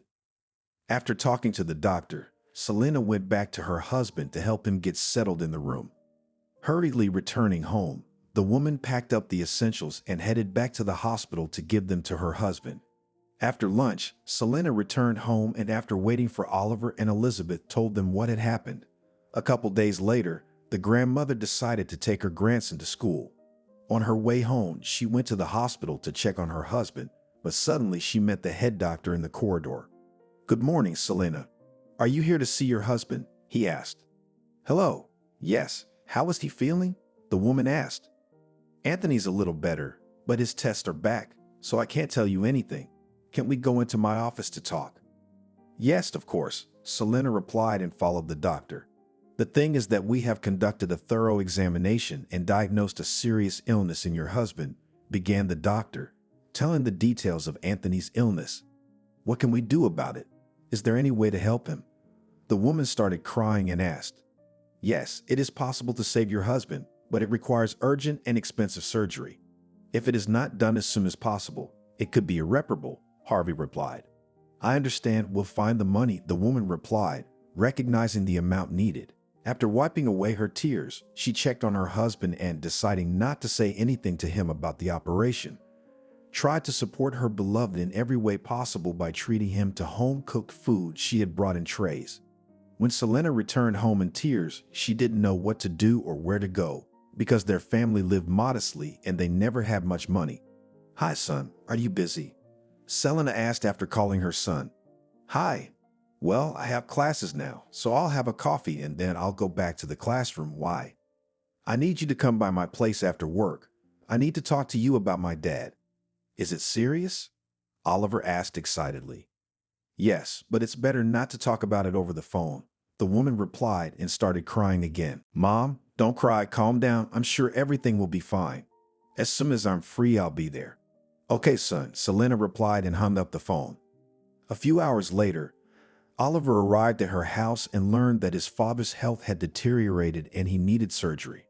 When he heard the amount, Oliver was shocked, as he had never seen such money before, but he reassured his mother and promised that he could find the money. Back at home, the man waited for his wife from work and told her about everything that had happened during the day. Elizabeth would be ready to give everything, but she has nothing, so she is unable to help. Determined not to be discouraged, Oliver promised himself that he would do anything to find the money and save his father. Unable to think of anything better to do, Oliver decides to talk to his friend and waits until morning to call Austin. "Hi, am I interrupting?" Oliver asks, having reached his friend since the morning. "Hi, no, I just woke up a little while ago." "Judging by the time of the call, is it urgent?" Austin asked, realizing that Oliver had never called at this hour before. "To be honest, yes. Could we meet today to talk? It's very important, and it's urgent." "Well, if it's really urgent, you can come to my place in an hour. I work from 10 o'clock today," Austin replied, realizing that he had a few hours of free time. "Okay, I'll be there soon," Oliver answered, and hanging up the phone, he started to hurriedly pack. After having breakfast, taking a shower, and getting dressed, the man hurried home to a comrade who lived a few blocks away from him.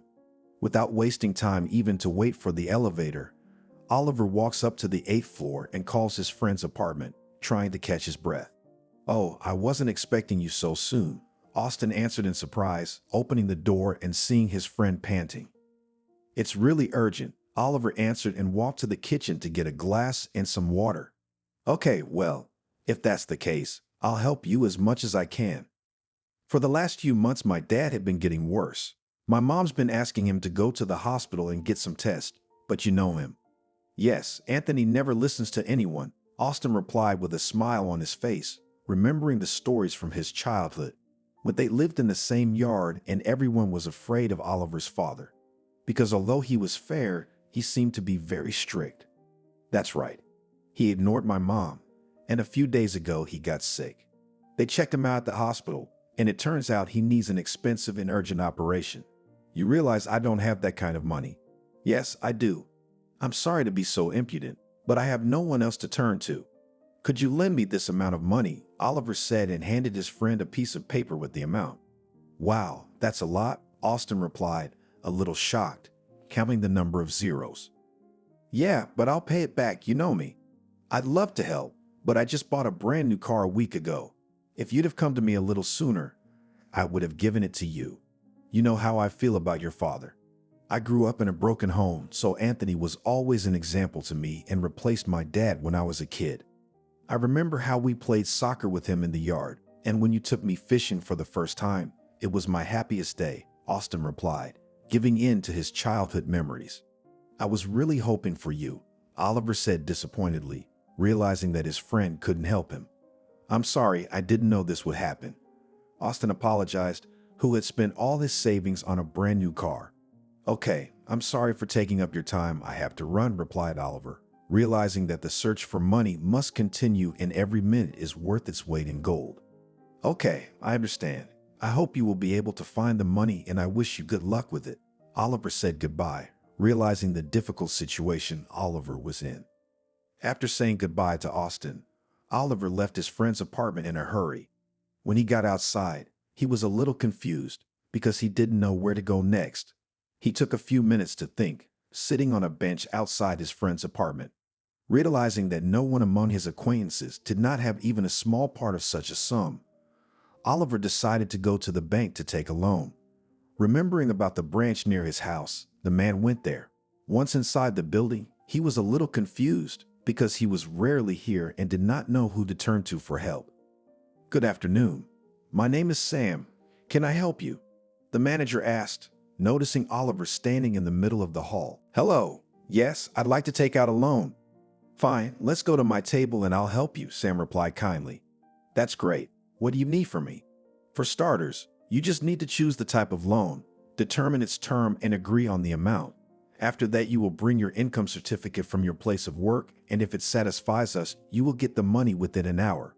Oh, great. That's fine with me. You decide what type of loan you want, but I need this amount, Oliver answered and showed me a piece of paper with the amount. Wow, that's a lot. I'll see what I can do, Sam answered and began to dig into his computer. What is it? I can only offer a user loan, since you are not buying real estate or a car. It will have the highest interest rate, but these are the only terms that will allow you to get the money quickly. Great, that's fine with me. Tomorrow I'll bring my salary statement, Oliver answered, who didn't care much about the interest and overpayment on the loan, because now it was important for him to save his father. Without wasting time, Oliver hurried to his work. Once at the university, he met with Walker and briefly told him what was going on at his house.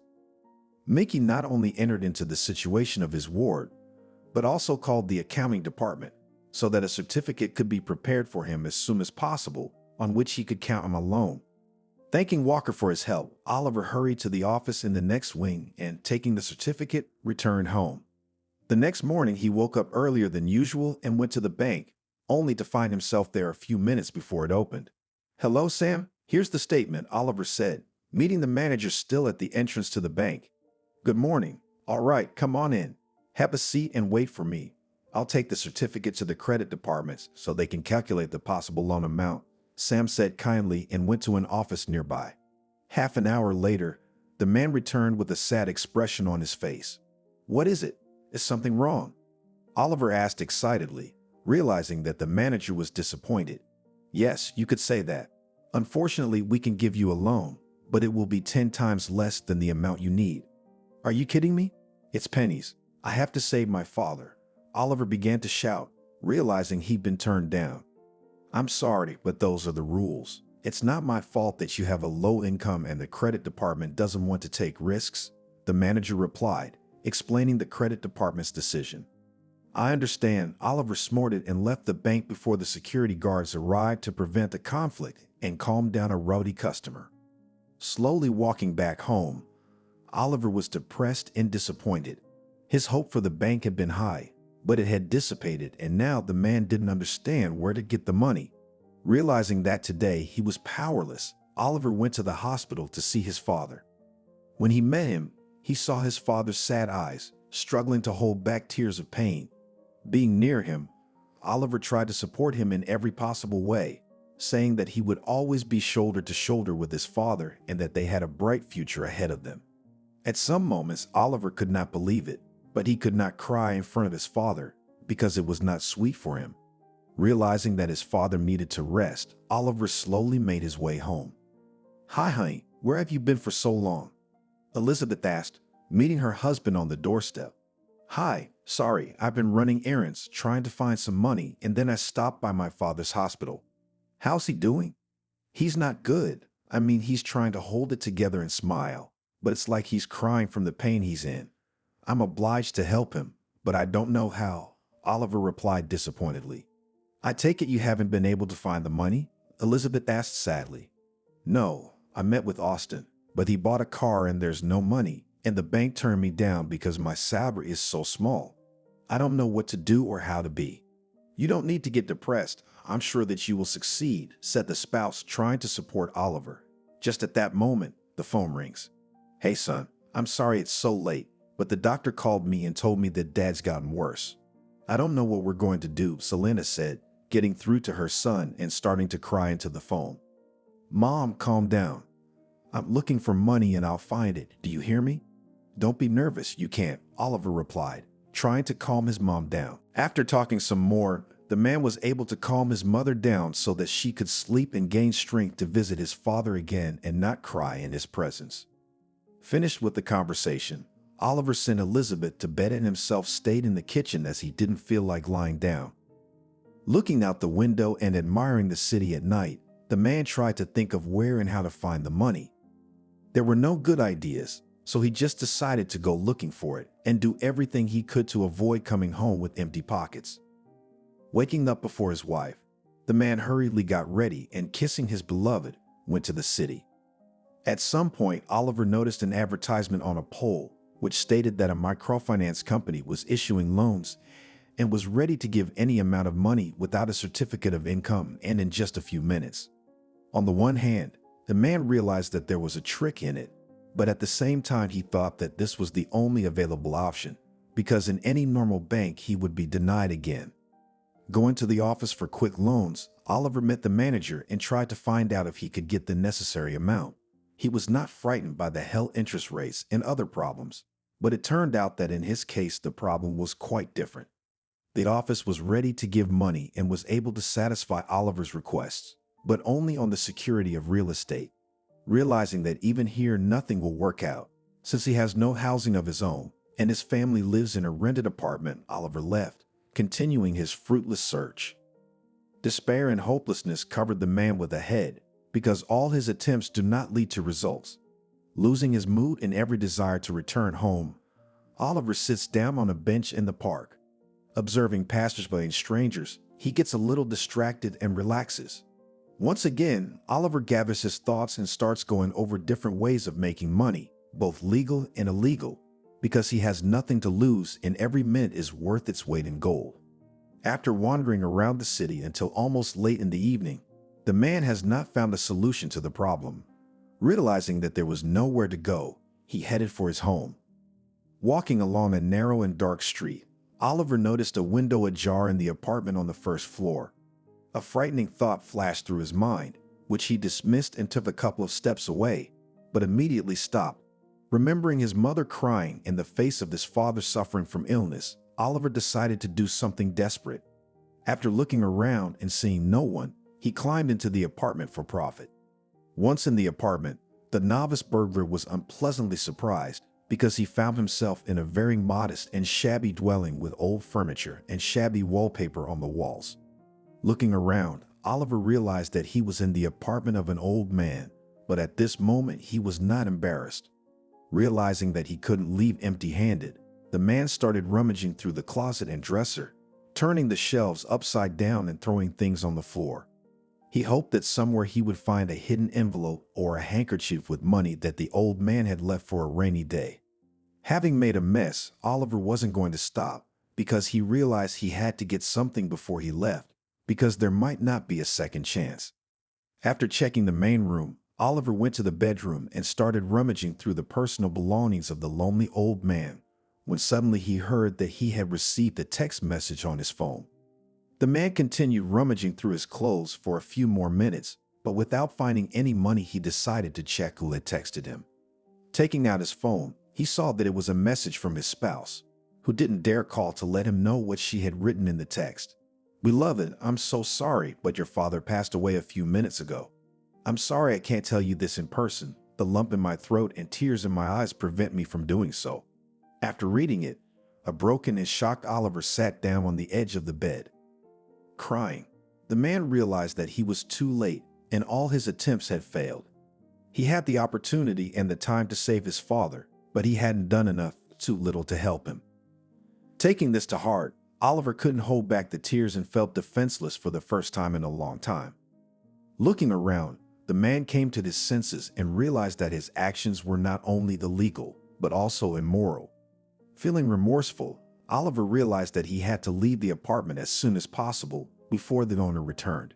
He looked around again with sober eyes and realized that there was nothing to find here, because the owner lived very poorly. "Yes, as usual," Oliver confirmed, agreeing with his grandfather's assumption. "I see. What do you want, Oliver?" John asked. "I have to help you. Let me go to the store to get groceries," Oliver replied, offering his help. "Come on. Here's the money and the list," the trusting old man replied, giving Oliver one of the bills he had left with the old man the day before. The man felt even more awkward when he saw it, but he went to the store. After buying everything he needed, he went back to John's house and rang the doorbell. "Oh, you're here already? Come in," the old man said and opened the door wider, letting Oliver in. The man went to the kitchen with the bags and headed back into the hallway, leaving the groceries behind. Glancing into the living room, he noticed the mess he'd left there and felt awkward again. "Never mind," the old man said, noticing that Oliver had seen the chaos in his living room. "What happened to you?" Oliver asked unobtrusively. "Someone tried to rob me." "That's terrible. I hope the perpetrators will be found and punished." "I don't think so. I didn't file a report," John said, which reassured Oliver, who didn't want to end up in jail, having embarrassed his family. "Why is that?" "The burglar didn't take anything and left the money. He's probably a good man, but something happened in his life. So he came to me.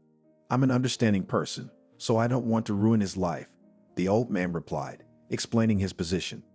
"I see. I'll come back to you tomorrow," Oliver replied, and after saying goodbye to the old man, he went home. The next day, he did not dare to visit Lyko, for he felt strong remorse. Realizing that he had done wrong and had to confess it, Oliver gathered his thoughts and went to visit John, buying a bottle of white wine on the way. "Hello, I'm back to see you." "Oh, Oliver, hi, come on in. It's nice of social services to think of me again." "I have to tell you, I don't work for social services." "Don't send me away. I have something to tell you," Oliver said, visibly nervous. "All right. Come into the kitchen," John said calmly. "The burglar who broke into your house was me. I'd like to apologize and explain why I did it. The thing is that my nearest and dearest person, my father, was seriously ill. Urgently needed money for expensive surgery, but I could not find it. In a desperate move, I climbed into the first apartment I could find only because I saw an open window.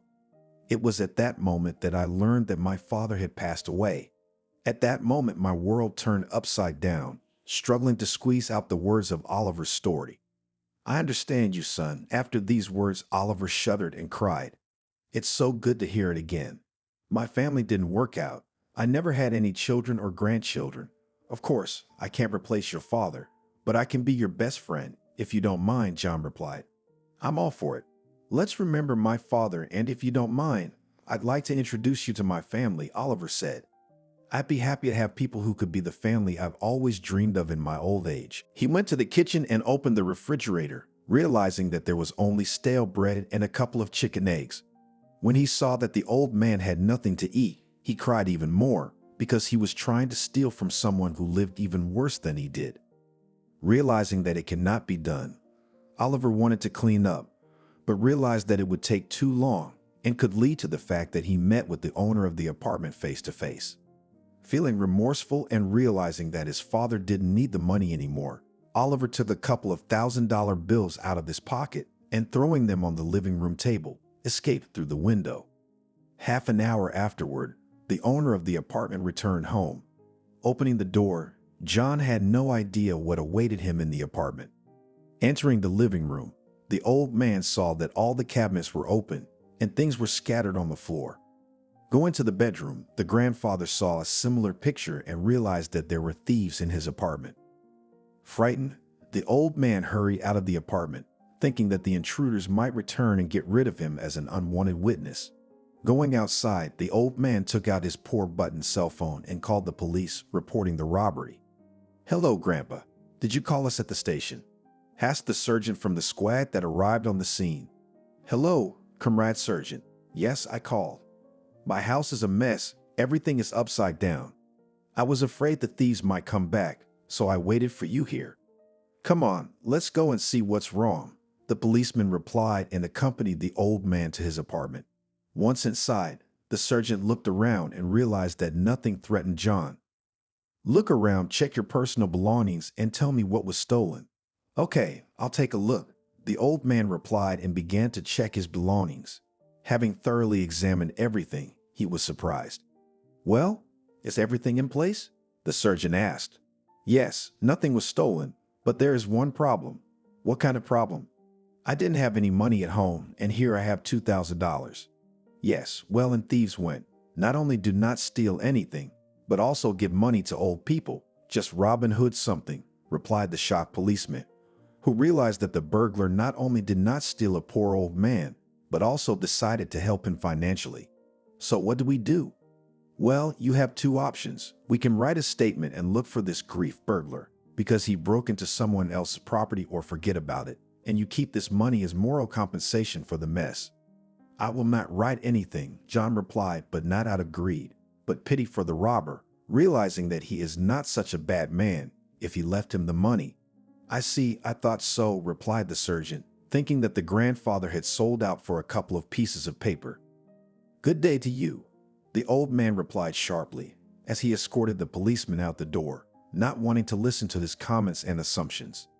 Meanwhile, Oliver returned home, feeling guilty for breaking into his father's apartment. A couple of days later, after burying Anthony, he couldn't forgive himself for crossing the line of decency. Experiencing constant torment of conscience, the man realized that he could not let go of this situation and had to talk to his grandfather, telling him everything. Coming to that very house, Oliver went into the entrance and faced the old man, just coming out of the apartment he had broken into a couple of days ago.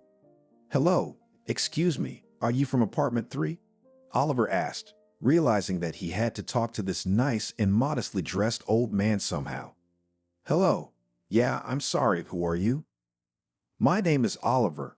I'm a social worker and I'm here to help you with a new program," the man said, afraid to admit that he had committed a crime. "Are the local authorities doing something else to get favors before the elections?"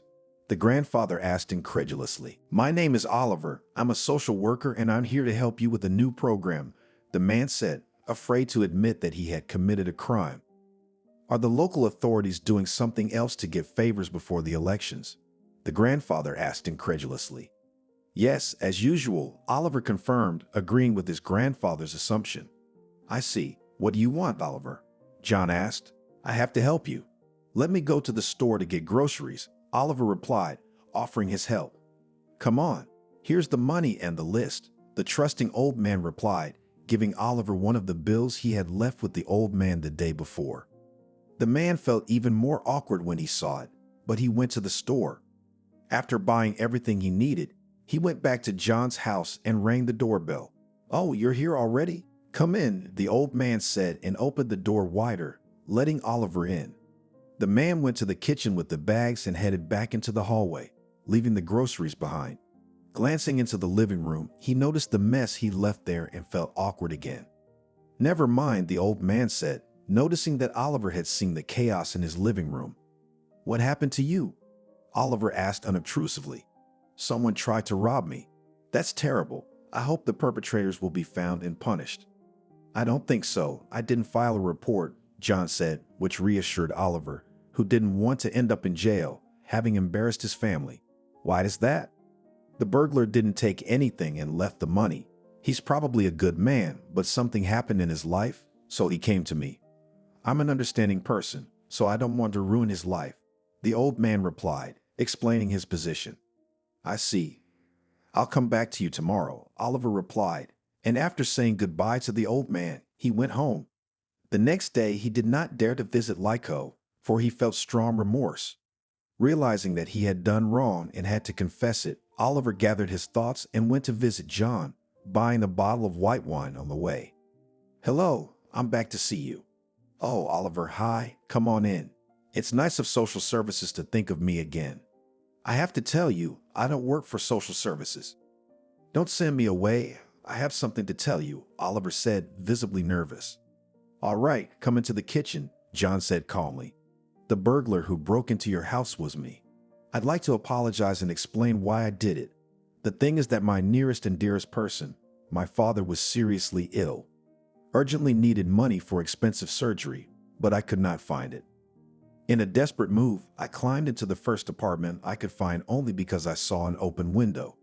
It was at that moment that I learned that my father had passed away. At that moment, my world turned upside down, struggling to squeeze out the words of Oliver's story. "I understand you, son." After these words, Oliver shuddered and cried. "It's so good to hear it again. My family didn't work out. I never had any children or grandchildren. Of course, I can't replace your father, but I can be your best friend, if you don't mind," John replied. "I'm all for it. Let's remember my father, and if you don't mind, I'd like to introduce you to my family," Oliver said.